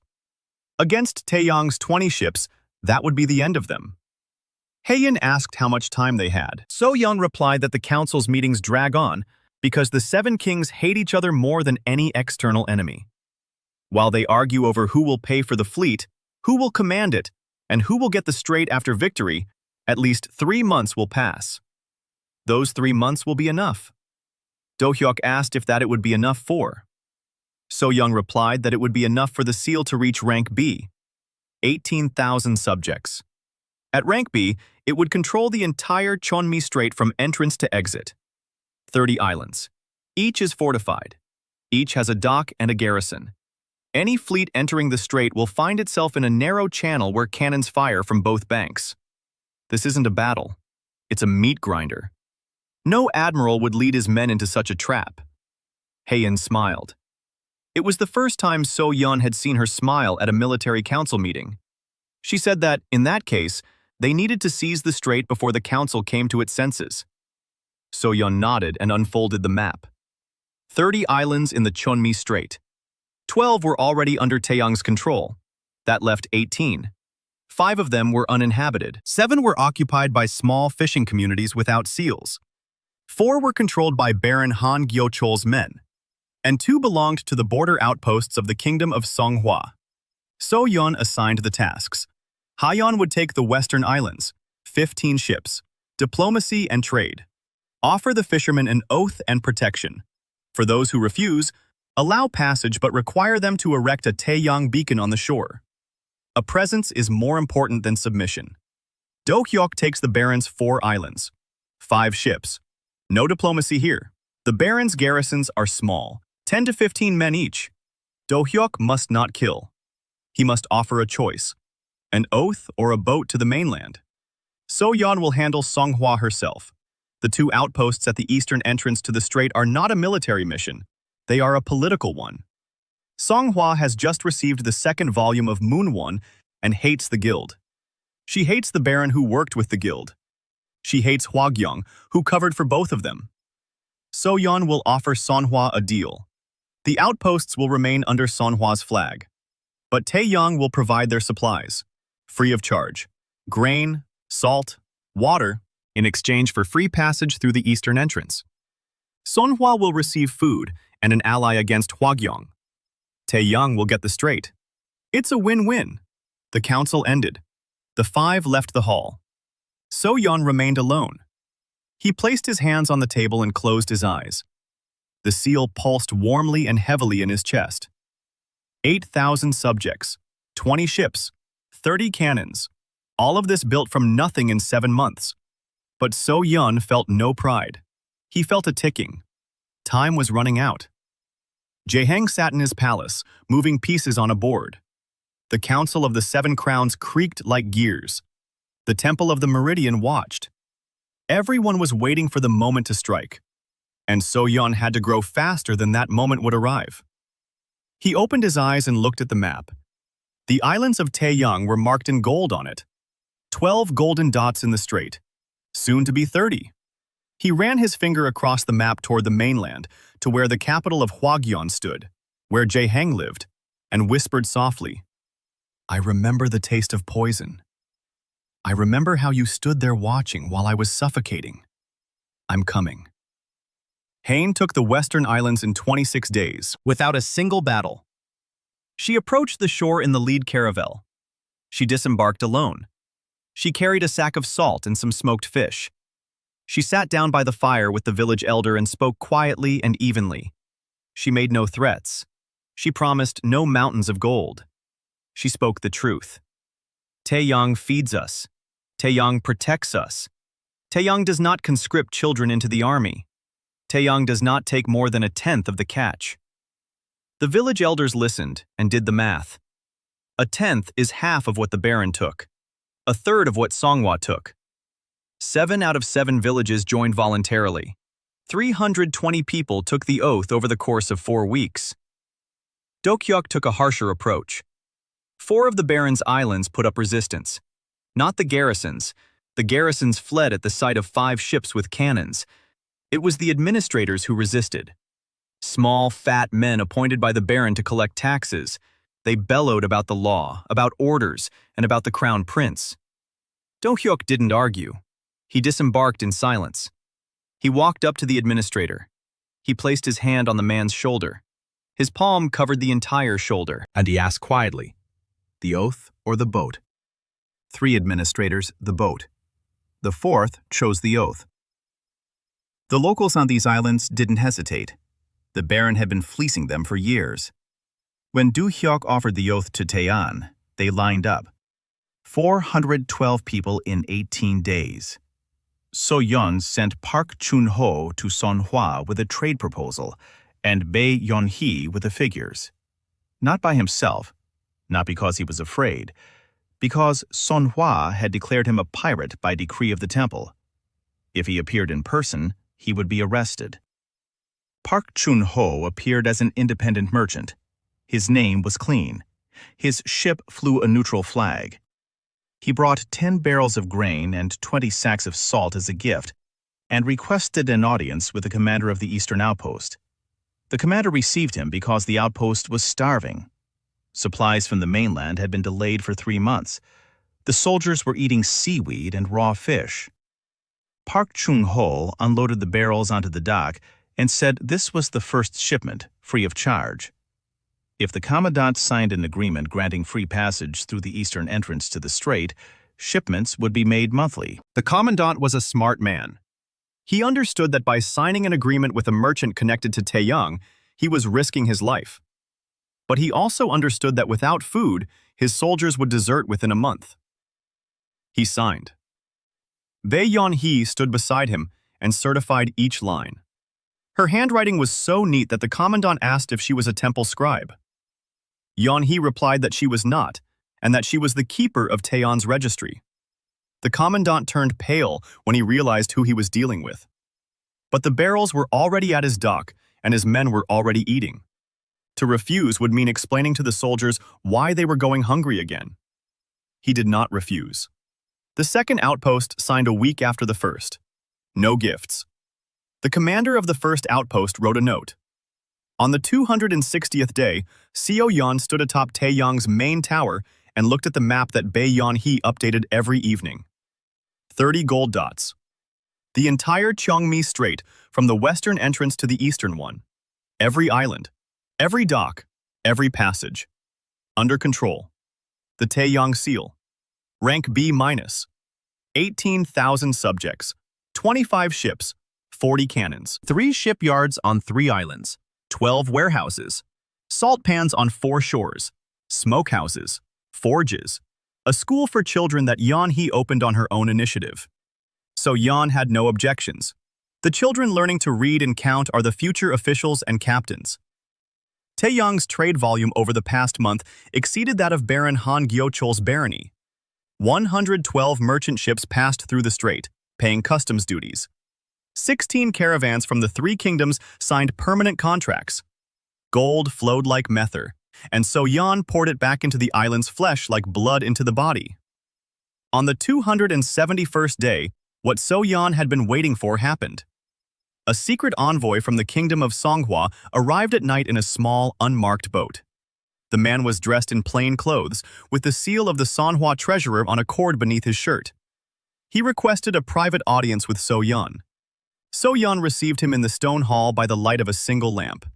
The envoy said that the kingdom of Songhua was grateful for the grain and salt, that the treasurer of Songhua had studied the second book of Moonwon and discovered that the guild owed the crown 60,000 gold pieces in unpaid duties, that Hwagyong had been covering up this scheme, that trust between Songhua and Hwagyong was at an all-time low, and that the Queen of Songhua wanted to know, if the Council of the Seven Crowns assembled a fleet against Taeyang, would Songhua join them?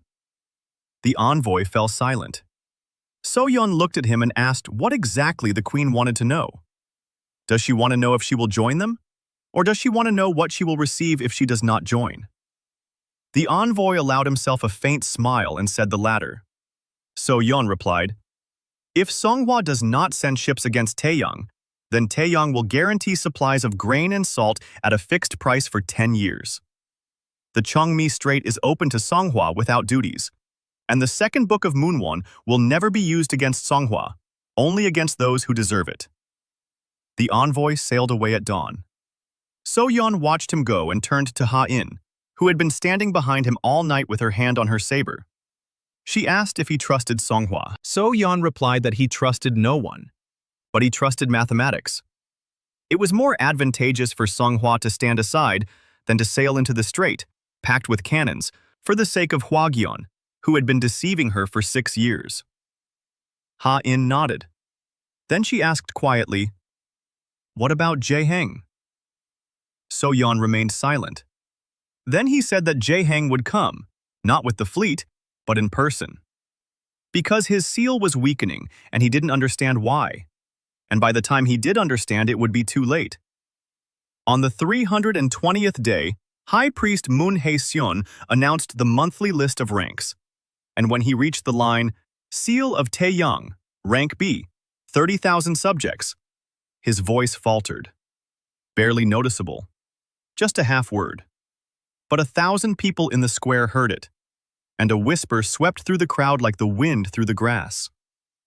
Taeyang, Rank B, from nothing, in 10 months. Moon Hae-seon finished reading the list. He descended from the terrace. He entered his private chambers. He sat down. He took an 800-year-old scroll from a chest.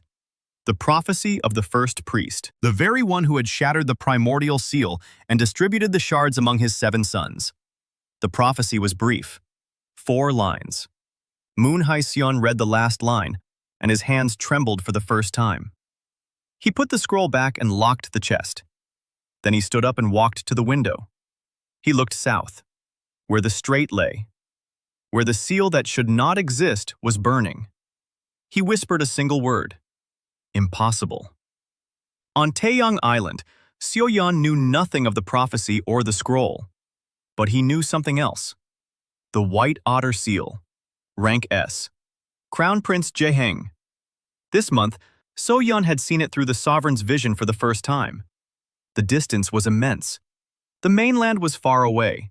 But at Rank B, the vision reached as far as the capital of Hwagyong. And what he saw made him stop in his tracks. The White Otter Seal, Rank S. 1,100,000 subjects. A month ago, there had been 1,200,000. It was losing them. 100,000 a month. They were simply draining away like water from a leaky bucket. And Jae-heng couldn't understand why. Yeon could. The Taeyang seal was primordial. Each of its ranks drew power from the 7 crowns. Not directly, not by stealing subjects, but by reclaiming the spiritual energy that the first priest had once split into 7 parts. The Taeyang seal was growing whole again. It was reclaiming what had belonged to it 2,000 years ago. And the 7 crowns felt it like a slow hemorrhage. Jae-heng felt it more acutely than the others, because Hwagyong was closest to the strait. Yeon stood on the pier and looked north. 30,000 subjects, 40 ships, the strait in the palm of his hand. A trade monopoly. 2 kingdoms that secretly buy grain and salt from him. Baron Han Gyeochol is locked in his residence and won't come out because his own men are defecting to Taeyang, 1 by 1, 2 by 2, 10 at a time, every week. The Moonwon Guild is on its last legs. Choi Yong-gu has sold 3 of his 4 warehouses, and his name is whispered in the marketplaces as if he were already dead. Everything was going according to plan, a plan that Seo Young had once lived through and was now carrying out again, faster and more precisely. But there was one difference. In his past life, Jae-heng hadn't come. He'd sent poison, silent, invisible, through the chef. At the coronation. In this life, Seo-yeon wouldn't allow himself a coronation. There would be no feast. There would be no cook who could be bribed. There would be no moment when he lowered his eyes to the cup and failed to see the one standing behind him. Not this time. On the 330th day, Oh Min-soo sent a report that changed everything. Not by carrier pigeon. In person. She arrived in a fast boat at night, like a shadow. She entered the stone hall where So-yeon was working by lamplight. Her face, which usually showed no expression, was pale. She said that Jae-heng was taken on a mission from the Council of Seven Crowns. The council would not send a united fleet. So-yeon looked up from the map. This was unexpected. Min-soo continued. Jae-heng had withdrawn the request because he did not want to share the strait with the other 6 kingdoms. If the united fleet defeated Taeyang, the strait would be divided among them all. Jae-heng did not want that. He wanted the strait for himself. That is why he decided to act alone, but not with a fleet. So-yeon asked how. Min-soo took a rolled-up sheet of paper from her bosom. Thin paper. Expensive, bearing Hwa-gyeon's seal. She placed it on the table. So-yeon unrolled it and read it. It was an order, that very one, signed by Jae-heng 12 months ago. An order to sell 10 brides to brothels in the event of the exile's death or disappearance. The order had not been carried out because the exile had not died. But Jae-heng had not revoked it. He had added a line to it, a new one, from yesterday. The line stated that if So-yeon did not surrender the seal voluntarily by the end of the year, the order would be carried out against the families of the brides remaining on the mainland. Mothers, sisters, aunts. So-yeon read it and placed the sheet on the table. His hands did not tremble. His expression did not change. But Min-soo, standing across from him, took a step back because the air in the room had grown colder. So-yeon asked how she'd gotten it. Min-soo replied that she had a contact in Jae-hyun's bedroom. So-yeon nodded. Then he asked if Ha-in knew. Min-soo said no. So-yeon said that Ha-in would find out, but not now.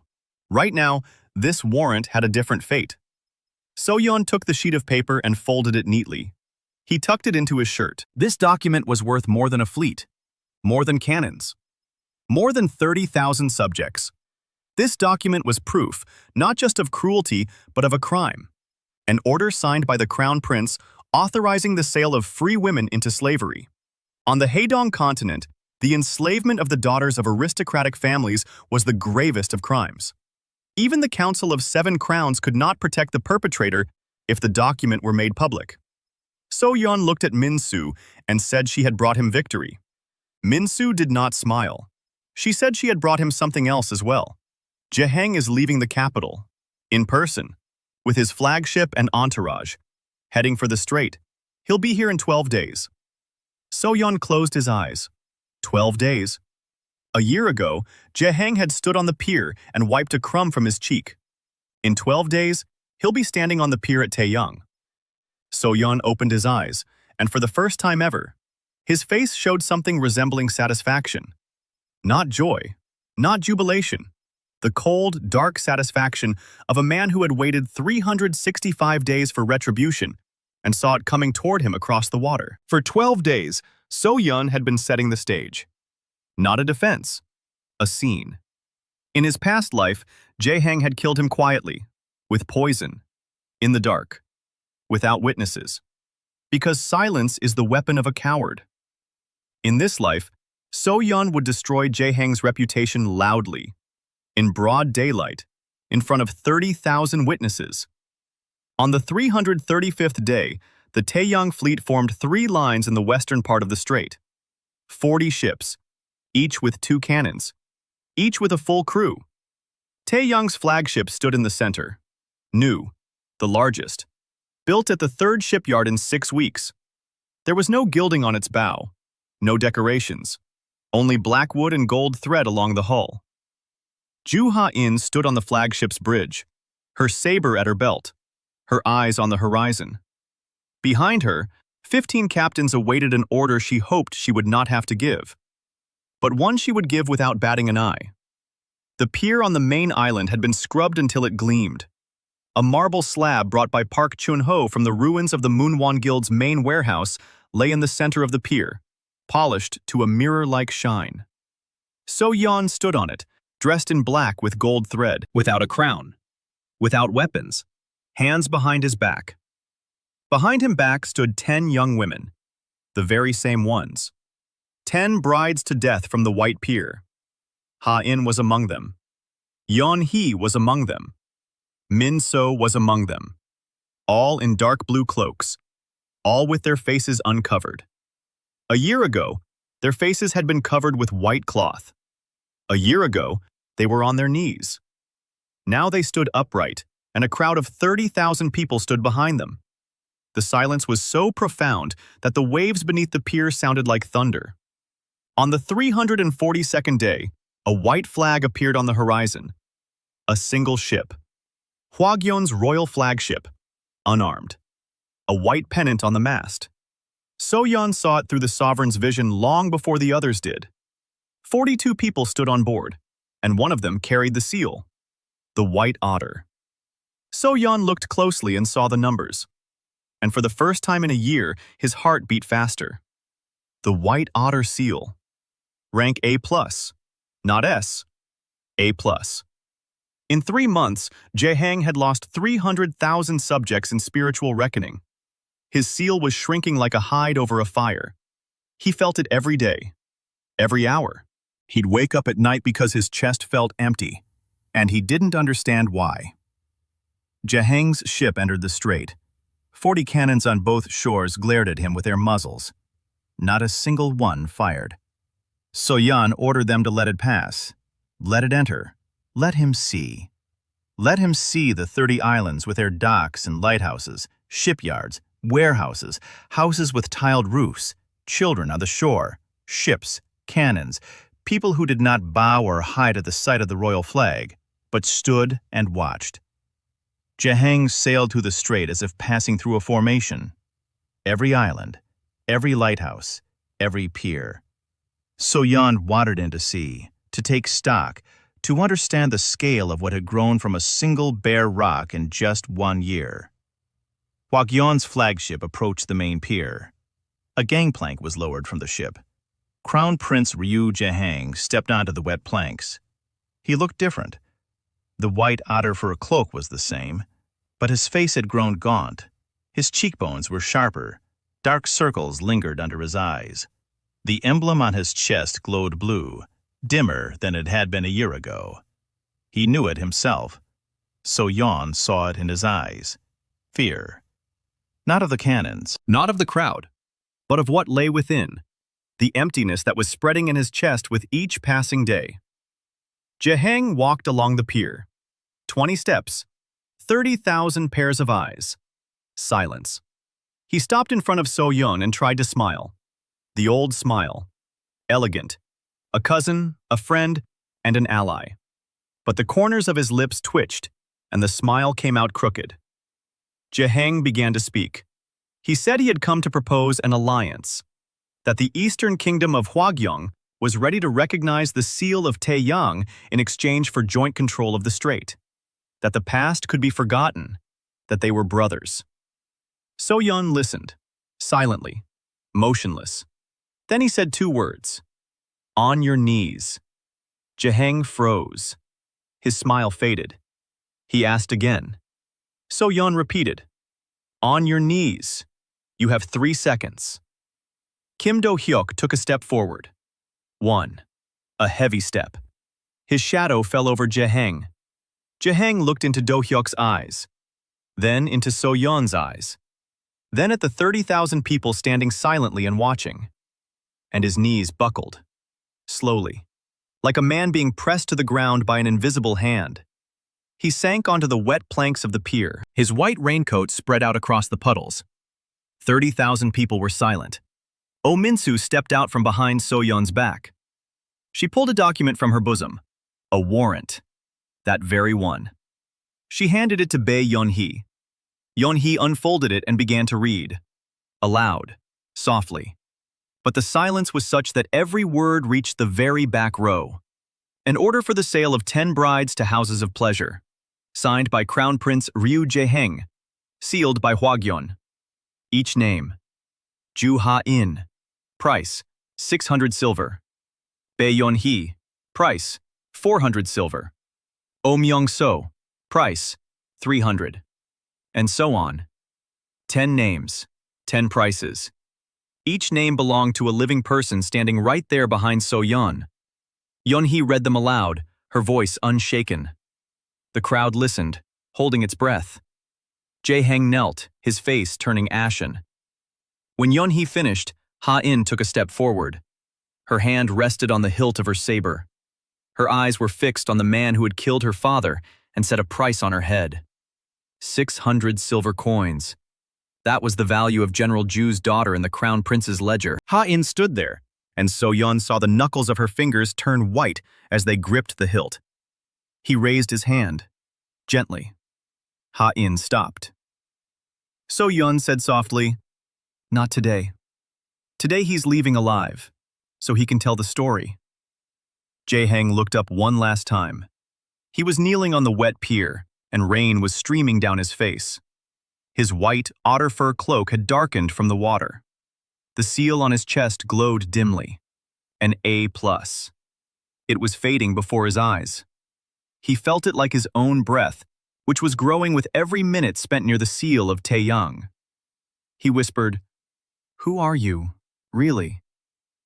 So-yeon leaned in, slowly, closely, so close that Jae-heng could feel his breath, and with his thumb, he wiped a raindrop from his cousin's cheek, almost tenderly, almost like a relative, a mirror image.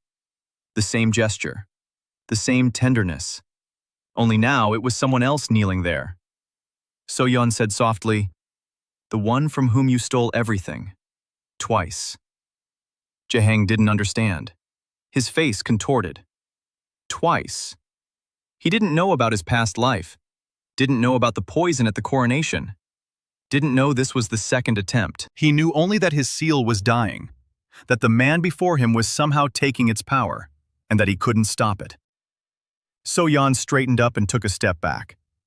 He told him to stand up and return to the ship, alive, to tell the council, to tell his mother, to tell everyone, that the Cheongmi Strait was closed, that the Taeyang seal existed, that its bearer remembered every duty and every price.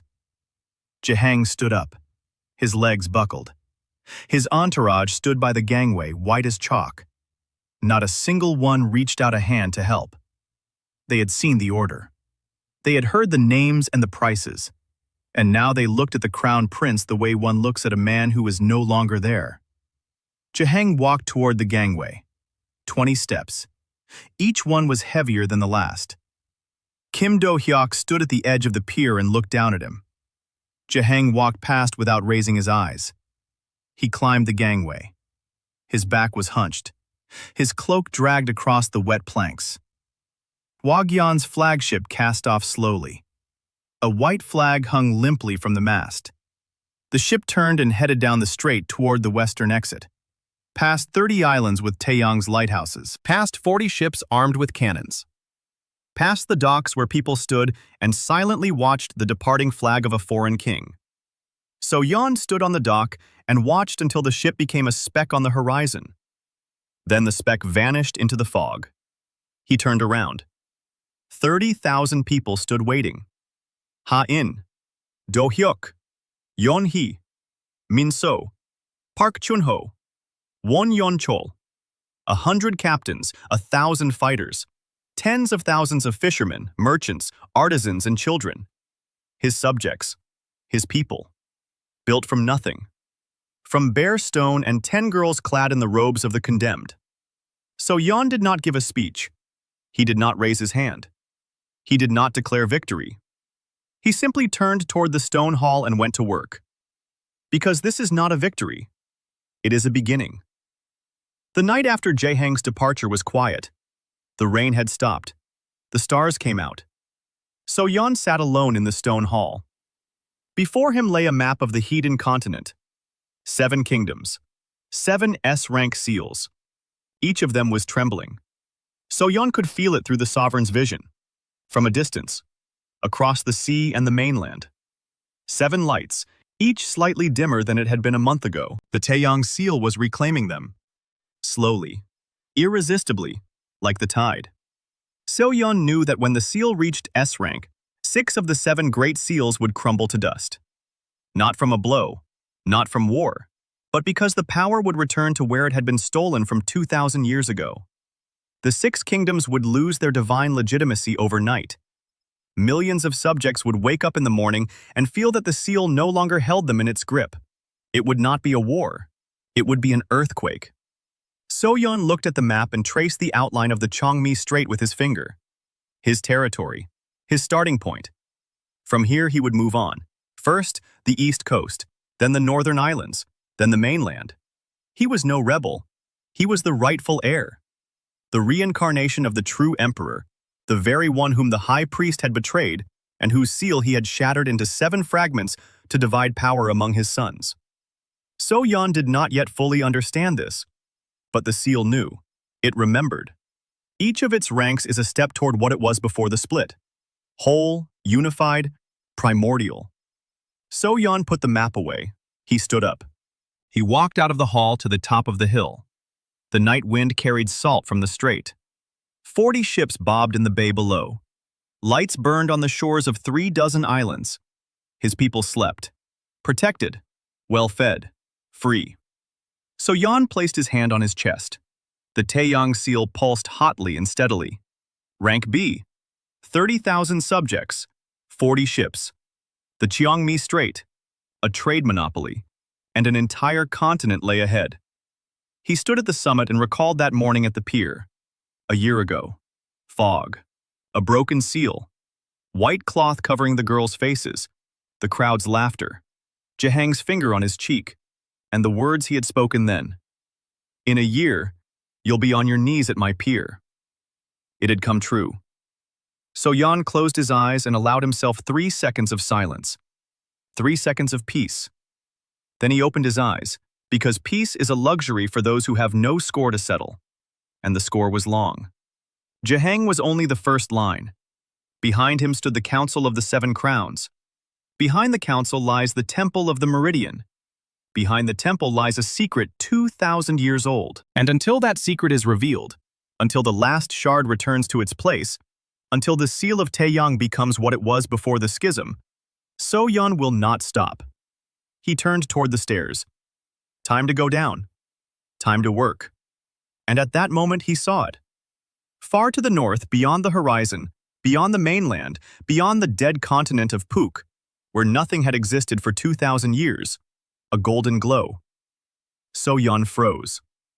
The sovereign's vision had activated on its own, without a command, like a reflex.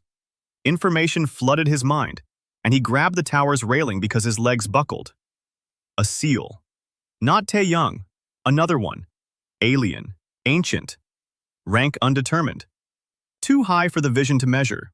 Higher than S. Higher than anything So Yeon had ever seen in 2 lifetimes. The glow wasn't golden. It was white, with golden streaks, like the sun behind a cloud. And it was rising, slowly, from the north. From the dead land where no human had lived for 2,000 years. So Yeon stood on the tower and watched.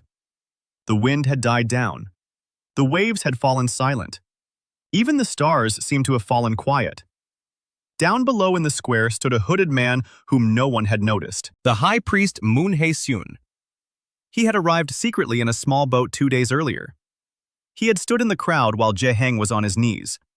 He stood and watched and remained silent. Now he stood in the square and looked north. And he saw the same thing that So Yeon had seen. Moon Hae-seun pulled down his hood. His aged face was pale. His hands did not tremble. They had already passed the stage of trembling. They were as still as a man who sees the end. He whispered a single word. Quietly. So quietly that not a single person in the square heard it. But So Yeon, standing on the tower 20 steps higher, felt that word like a blow to the chest. The second one had returned.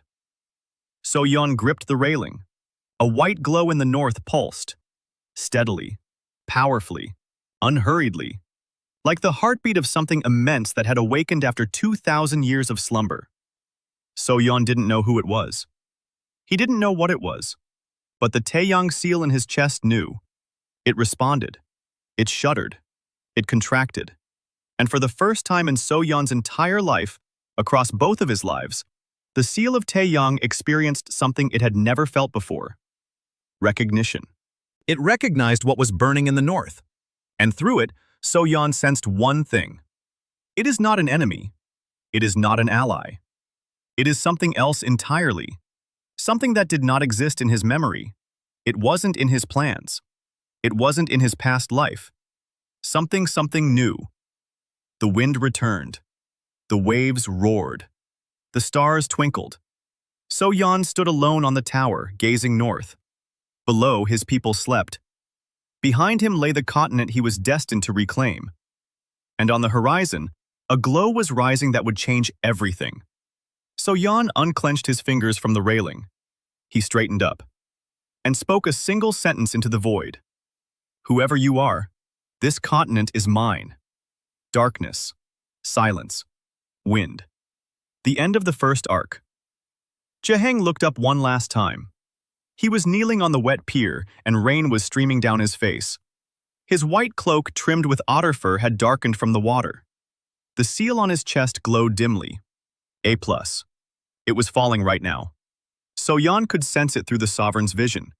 He saw the numbers of the white otter's subjects melt away like wax from a candle. 900,000, 890, 880. Right here, right next to the seal of Taeyang. The primordial was devouring the shard with her very presence. Jaeheng couldn't see the numbers, but he could feel them. His hands rested on the wet planks and trembled. Not from the cold, from the emptiness inside him that grew with every heartbeat. He whispered, "Who are you, really?" So Yeon leaned in, slowly, closely, so close that Jaeheng could feel his breath. And with his thumb, he wiped a raindrop from his cousin's cheek, almost tenderly, almost like a relative. The same gesture, the same hand. Just a year ago, someone else had been kneeling, wiping a crumb from the other cheek. 30,000 people had witnessed that gesture, and not a single one had uttered a sound. They didn't know about the pier. They didn't know about the crumb of rice cake. But they had seen the sovereign of Taeyang lean toward the crown prince of the great kingdom and wipe the rain from his face as if from a child's face.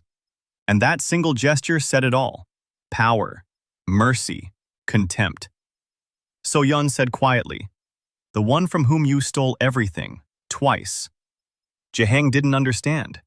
Twice. The word lodged in his mind like a splinter. He knew about the exile. He knew about the broken seal. That was the first time. But twice? Where did twice come from?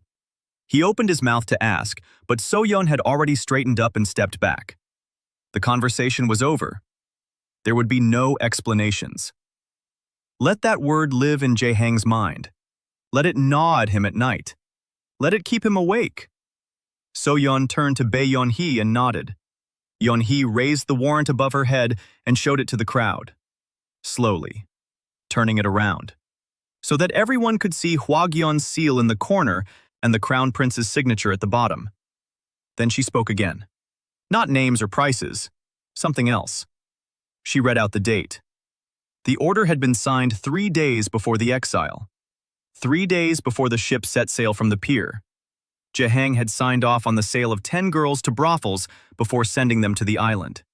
He hadn't been waiting for their deaths. He'd planned their sale from the very beginning. The island wasn't a place of exile, but a transit point. Hold them for half a year, wait for the dust to settle, then retrieve them and sell them. Yeon-hee spoke these words in an even voice, and the crowd shuddered. 30,000 people, fishermen, merchants, former convicts, former slaves, people who had daughters, sisters, and wives. They looked at Jaeheng, who was kneeling, and something shifted in their eyes. He was no longer a defeated prince. He was an insect. Ha-in stood behind So Yeon and looked at Jaehwan. 600 silver coins. That was the price of General Ju's daughter in the Crown Prince's order. She had heard it a minute ago from Yeon Hee's lips. She heard her price spoken aloud before 30,000 witnesses. 600 silver for a woman whose father had commanded the Hwagyeon Navy for 20 years and had been executed on the orders of the man now kneeling before her. Ha-in took a step. Just one. Her hand rested on the hilt of her saber. Her fingers turned white. Do-hyuk, standing to her right, did not move. He knew that it wasn't his decision to make. So-yeon raised his hand. Not abruptly, gently. As one would stop a horse, not a person. Ha-in froze. Her eyes remained fixed on Jae-heng. So-yeon said softly, "Not today. Today he leaves alive, so he can tell the story." Ha-in didn't move for 3 seconds. 4. 5. Then her fingers unclenched from the hilt. She stepped back, but her eyes remained fixed on Jae-heng, and he could see it. And in those eyes, he read a promise that needed no words. So-yeon looked at Jae-heng again. He told him to stand up. Jae-heng stood up. His legs wouldn't hold him. He staggered and reached out into the air. No one offered a hand. His entourage stood by the gangway. 12 men, advisors, guards, the secretary. They had all seen the warrant. They had all heard the terms. And they all looked at the Crown Prince as if he were a stranger. So-yeon told him to go and tell the Council of the Seven Crowns that the Cheongmi Strait was closed, that the seal of Taeyang existed and was growing, that its bearer did not seek recognition, does not ask for peace, does not ask for anything, because the one who asks stands below the one from whom he asks, and So-yeon does not stand below. To tell his mother, Queen Baek So-rin, that her son has signed an order to sell 10 daughters from aristocratic families. Let her decide what to do about it. So-yeon knew that Baek So-rin would make a decision quickly. In her past life, she was a cold and calculating woman. She loved power more than her son. If the order became public, Hwagyeon's throne would be under threat. Baek So-rin would sooner burn the order, and her son along with it, than allow a scandal to destroy the dynasty. Jae-heng walked along the pier, 20 steps to the gangway. Each step left a wet footprint on the planks. Do-hyuk stood at the edge, looking down. His massive body blocked a third of the pier. Jae-heng walked past him without looking up. Do-hyuk didn't move, but when Jae-heng passed his shoulder, Do-hyuk turned his head and looked at his back. In his past life, Do-hyuk didn't know Jae-heng. He was a convict, trash, a man without a name. In this life, he stood on the sovereign's pier and watched the Crown Prince's back as he walked away on wavering legs. Jae-heng climbed the gangplank. His feet slipped on the wet wood. He reached the deck and grabbed the railing. His entourage followed him up in silence. Not a single one stood beside him. They scattered across the deck like people who didn't want to be seen near a plague victim. Hwagyeon's flagship began to pull away from the pier. Slowly. The sails caught the wind. The white pennant on the mast sagged and was drenched. So-yeon stood on the pier and watched. The ship turned. It entered the strait. 30 islands on either side. Taeyang's lighthouses on each one. Cannons on the cliffs. People on the shores. Jae-heng walked through the ranks, and every island told him the same thing. You lost. You lost long before you even realized you were playing. The ship was sailing away. It grew smaller. It faded away. Jae-heng's white cloak flashed at the stern and vanished. So-yeon watched him go and turned around. Behind her stood 10 young women. A year ago, there had been 10 of them, and they had nothing. Now there were 10 of them, and behind them stood the people. Ha-in, commander of a fleet of 40 ships. Yeon Hee, the keeper of the register of 30,000 names. Min-soo, the head of a spy network with agents in the 3 kingdoms. And the remaining 7. Each had found her place. Each had grown from a girl in the white cloth of a suicide bomber into a person with a name and a title. So-yeon looked at them and said nothing. But Ha-in caught his gaze, and her chin lifted half an inch. That was enough. So-yeon turned toward the stone hall. Work lay ahead. The Council of 7 lay ahead. The Temple of the Meridian lay ahead. The mainland lay ahead. But today the promise made at the pier a year ago had been fulfilled. In a year, you'll be on your knees at my pier. Fulfilled. Do-kyuk followed him, Hyun right behind him. Yeon-hee folded the order and tucked it into her bosom. Min-soo faded into the crowd so quietly that no one noticed when she left. The crowd began to disperse, slowly, silently, without celebration, without shouts. 30,000 people had witnessed the crown prince of the great kingdom kneel before their sovereign. And for them, it was not a victory. It was the norm. Their sovereign stands above them. That is how it should be. They returned to their work, to the shipyards, to the forges, to the fishing nets, to their children, to the life they had built on stone in the middle of a strait that the whole world considered cursed. So-yeon entered the stone hall and sat down at the table. A map lay before him. He didn't look at it. He looked at his hands. A year ago, those hands were empty. The seal was broken. The name was crossed out. Rank 0.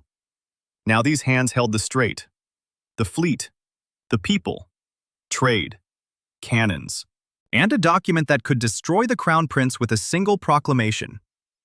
Seo-yeon clenched his fists. Then he unclenched them. Then he placed his hands flat on the table. The first line of the tally was closed. 6 remained. The night after Jae-hang's departure was the first in a year that Seo-yeon had allowed himself to sit idly. He sat alone in the stone hall. The lamp burned steadily. Beyond the walls, the wind carried the scent of salt and smoke from the dying fires on the shore. 30,000 people slept, his people, built from nothing, from stone and despair and 10 girls in white cloth. On the table before him lay a map of the continent of Haedong. 7 kingdoms, 7 S-rank seals, 7 fragments of what was once whole. Seo-yeon placed his palm on the map and closed his eyes. The Taeyang seal responded. The sovereign's vision unfurled like a sail caught in a hurricane. At rank B, the range was immense. He could see the entire continent. Not with his eyes, with the seal. 7 fires, 7 great crowns. Each pulsed, each burned, but dimmer than they should. So-yeon counted. Hwagyong, the white otter, rank A+. A month ago, a loss of 200,000 subjects in spiritual reckoning. Jae-hang's seal was bleeding power like a wounded animal bleeds blood. Songhua, the silver crane, rank S-, a loss of 30,000. Barely noticeable, but noticeable nonetheless. Namgung, the iron lion, rank S-, a loss of 20,000. Next, all 7. Each was losing, little by little. So-yeon opened her eyes. The original seal was taking it back. Not subjects, not land, spiritual energy. The very same energy that the first priest had split into 7 parts 2,000 years ago when he betrayed the true emperor and distributed the fragments among his sons. The Taeyang seal was healing itself. Every rank, every subject, every island under her rule was returning to her what had been taken away. And the 7 crowns felt it as a slow suffocation. Still faint, still bearable, but at rank A, the losses would double. At rank S, 6 of the 7 seals will crumble to dust in a single night. So-yeon knew this. Not from a past life. In his past life, he didn't live to see rank S. He knew this because the seal itself told him. Not with words, through sensations, just as water knows where to flow, just as a root knows where the earth is. The Taeyang seal remembered itself as whole, and it strove to return to that state with the relentlessness of the tide. So-yeon took his hand off the map and stood up. He walked over to the window. Night. Stars. The strait lay below, black and smooth as glass. The lights of the lighthouses on 30 islands flickered in the darkness like a constellation into the water. Beautiful. He allowed himself to use that word, just once. Then he dismissed it and returned to the numbers. Rank B, 30,000 subjects, 40 ships, 54 cannons, 3 shipyards, 12 warehouses, Trade turnover for the last month: 230 gold pieces. That's more than Baron Han Gyeochol has. More than half the barons of the Lim. But that's nothing compared to a kingdom. Nothing compared to an S rank. To reach S, you need 1 million subjects. He has 30,000. The road ahead is long. But in his past life, he traveled that road in 40 years. In this life, he has a 12-month head start and a memory that holds every step, every mistake, every blueprint. He did the math. The 13th month. Take the eastern coast of Hwagyeon. Baron Han Gyeochol no longer controls his lands. His people are fleeing. His treasury is empty. His C-rank seal has lost a quarter of its subjects. He's a walking corpse. Yeon will take his lands not by the sword, but by bread. She will arrive with caravans of grain and salt. She will offer the villages a choice, the Baron or Taeyang. They will choose the one who feeds them. The 15th month. Rank B+. 50,000 subjects. A fleet of 60 ships. Access to the open sea beyond the strait. The first trading posts on the coasts of Songhua and Namgung. 18th month. Rank A-. 75,000. The Council of Seven Crowns will convene again. This time, Songhua will not attend. And Namgung won't come either, because both will already be dependent on Taeyang's grain and salt. 5 kingdoms against 1, but 5 kingdoms that hate each other and one that trades with all of them. Month 24. Rank A. 140,000. A fleet of 100 ships. Cannons on every one. Taeyang is not an island. Taeyang is an archipelago. 200 islands. Each is fortified. Each has a garrison. The Chongmi Strait is no longer a trade route, but the throat of the continent. Whoever controls the throat decides who breathes. So Yeon rolled up the map. He placed it in a desk drawer. He stood up and paced the hall. His footsteps echoed off the stone walls. His thoughts were elsewhere, on what was not on the map, on a secret. The 7 seals of the great kingdoms are 7 shards of the primordial seal of Taeyang, shattered by the first priest of the meridian. For 2 millennia, the temple had perpetuated the myth that the seals were bestowed by heaven, and that the 7 crowns were the rightful heirs to the divine will. A lie. It's all a lie. Yeon is no rebel, no pirate, no usurper. He is the reincarnation of the true emperor, the very one whom the first priest betrayed. And the seal of Taeyang is not a new seal. It is the original, returned. Yeon didn't fully know this yet. He sensed fragments of the truth, like the warmth of a fire behind a wall. The seal was revealing it to him piece by piece. With each rank, a new fragment. At rank G, he learned that the seal could manifest itself without a priest. At rank F, that it grew stronger on water. At rank E, that it could see others' ranks. At rank D, that it resonated with the earth. At rank C, that it drew power from the 7 crowns. At rank B, that it remembers. Remembers itself as whole. Remembers the first priest. Remembers the betrayal. At rank A, it will tell him everything. And then he will know. Yeon walked over to the window and braced his hands against the stone windowsill. The night dragged on. The stars had shifted. Dawn was coming soon. He should go downstairs and go to sleep. Tomorrow marks the beginning of the 13th month. Tomorrow, Ha-in will lead 20 ships to the eastern coast of Hwagyeon. Tomorrow, Do-hyuk will begin building barracks on 3 new islands. Tomorrow, Yeon-hee would open the 2nd scroll of the register because the first one had run out. Tomorrow, it would all start over. Faster. More. Higher. So Yeon pushed himself away from the windowsill and turned toward the door. And at that moment, the seal in his chest trembled. Abruptly. Intensely. As if struck. So Yeon froze. He clutched his chest. The sovereign's vision kicked in without a command. It surged like a wave. Across the strait. Across the sea. Across the mainland. North. Far to the north. Beyond Hwagyeong. Beyond Songhua. Beyond Namgun. Beyond all 7 kingdoms. Beyond the coast. Beyond the open northern sea. To where the dead continent of Puk lay. Uninhabited. Empty. Cursed. For 2,000 years there had been nothing there. No people, no ships, no seals. Not a single fire in the spiritual vision of the priests. Emptiness. But now, Yeon grabbed the stair railing because his legs buckled. A glow.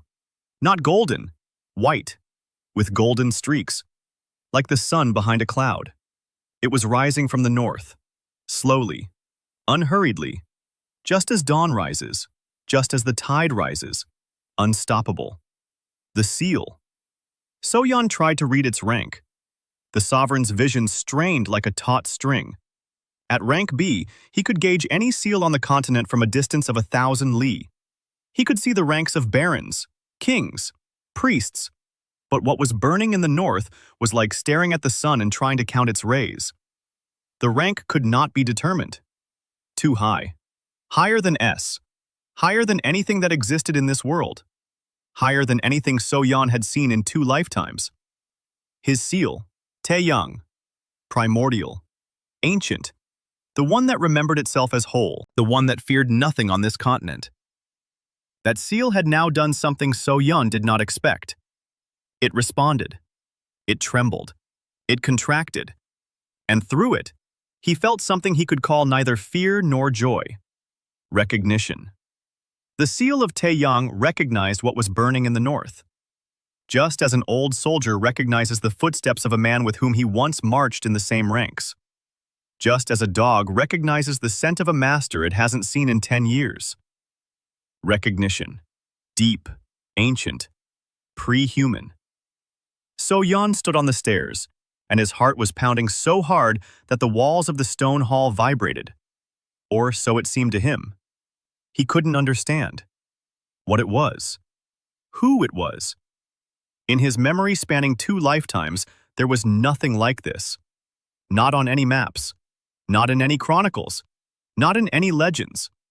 The dead continent of Pook had been empty for 2,000 years. There was nothing there. But now, everything was there. Yeon forced himself to breathe. He steadied his breath. He forced the sovereign's vision to let go of the north and return. The glow lingered at the edge of his perception like the toll of a distant bell. He descended the stairs to the square in front of the stone hall. The square was empty. 30,000 subjects were asleep in their homes. The lanterns on the pier swayed in the wind. Lights from lighthouses on the horizon. A quiet night on a peaceful island that, 10 months ago, had been nothing but bare rock. But the square wasn't entirely empty. A hooded man stood by the wall. Yeon noticed him not with his eyes, but with his seal. This man did not bear the seal of a subject of Taeyang. He was a stranger. Yeon stopped. His hand dropped to his belt where a knife hung. The hooded man turned. He slowly lowered his hood. An old face. A white beard. Eyes as deep as wells. The high priest Moon Hye-sun. The very one. The one who had broken Yeon's seal with a ceremonial hammer a year ago at the pier.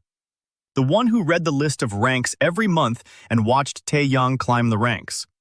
The one who dropped his staff and whose voice broke mid-sentence. He was standing here, on Taeyang Island, at night, alone, without guards, without his priestly robes, wearing the cloak of a simple fisherman. Yeon didn't take his hand off the knife. Moon Hye-sun didn't move. They stood 10 paces apart and watched. Yeon asked how he had gotten to the island. Moon Hye-sun replied that he had sailed in 2 days ago on a fishing boat. He had been standing in the crowd when Jae-hang was on his knees.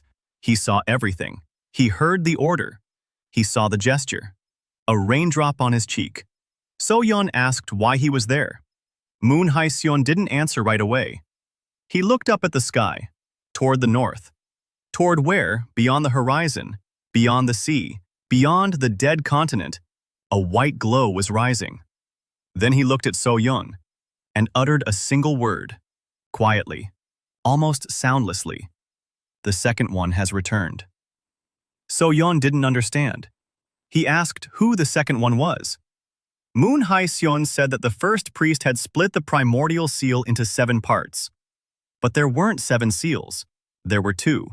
The primordial seal of Taeyang, the seal of the sovereign, the seal of the day, and one more, the seal of Puk, the seal of the night. It belonged not to the emperor, but to his brother, the one who ruled the northern continent, the one the first priest could not shatter because the seal of Puk had sunk into the earth along with its bearer and slept beneath a dead stone for 2,000 years. Moon Hae-seon said that when the seal of Taeyang awoke on this island 10 months ago, the seal of Puk sensed it, just as a sleeper senses the sound of a bell, and began to awaken. Slowly, month by month, rank by rank, following in Taeyang's footsteps. So Yeon listened in silence. His hand still rested on the knife. Moon Hae-seon continued. He said he didn't know who the bearer of the Puk seal was. He didn't know if he or she was alive. He didn't know what rank they held. But he knew one thing. If Taeyang's seal is day, then Puk's seal is night. And when both reach S rank at the same time, it won't be 6 seals that crumble to dust. All 7. Because the 7 crowns are fragments of both seals. 4 from Taeyang, 3 from Puk. And for the world to return to the way it was, both seals must be made whole. So Yeon asked what the priest wanted. Moon Hae-seon lowered his eyes.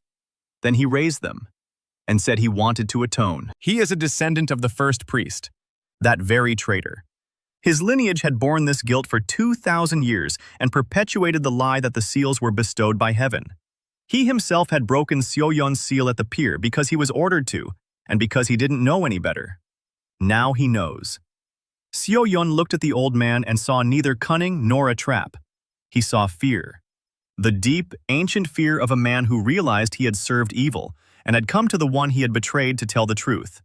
So-yeon withdrew his hand from the knife. He told the priest that redemption comes at a high price.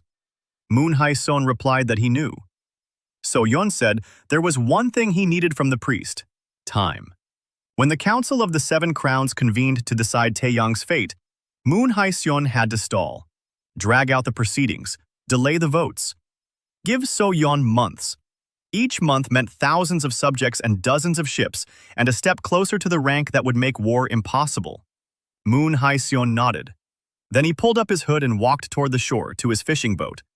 At the edge of the square, he stopped. He turned around and said one last thing. He said that the northern glow was growing. Fast. Faster than Taeyang. Whoever the bearer of the seal of Puk might be, he wasn't starting from scratch. He was starting from something great, and he was heading south. Moon Hae-seon left. The boat set off into the darkness without a lantern. So-yeon stood alone in the square. The wind died down. The waves fell silent. The stars flickered and froze. The white glow in the north pulsed steadily and powerfully, like the world's second heart. So-yeon placed his hand on his chest. The seal of Taeyang responded. Golden warmth, familiar, strong, his. But now, alongside that warmth, there was something else. An echo. An echo. Recognition. So-yeon stood in the darkness and thought, the Emperor's brother, the seal of night, 2 millennia of sleep. This was not in his memories of his past life. This was not part of his plans. It wasn't in his blueprints, maps, or lists. This was new, unknown, vast.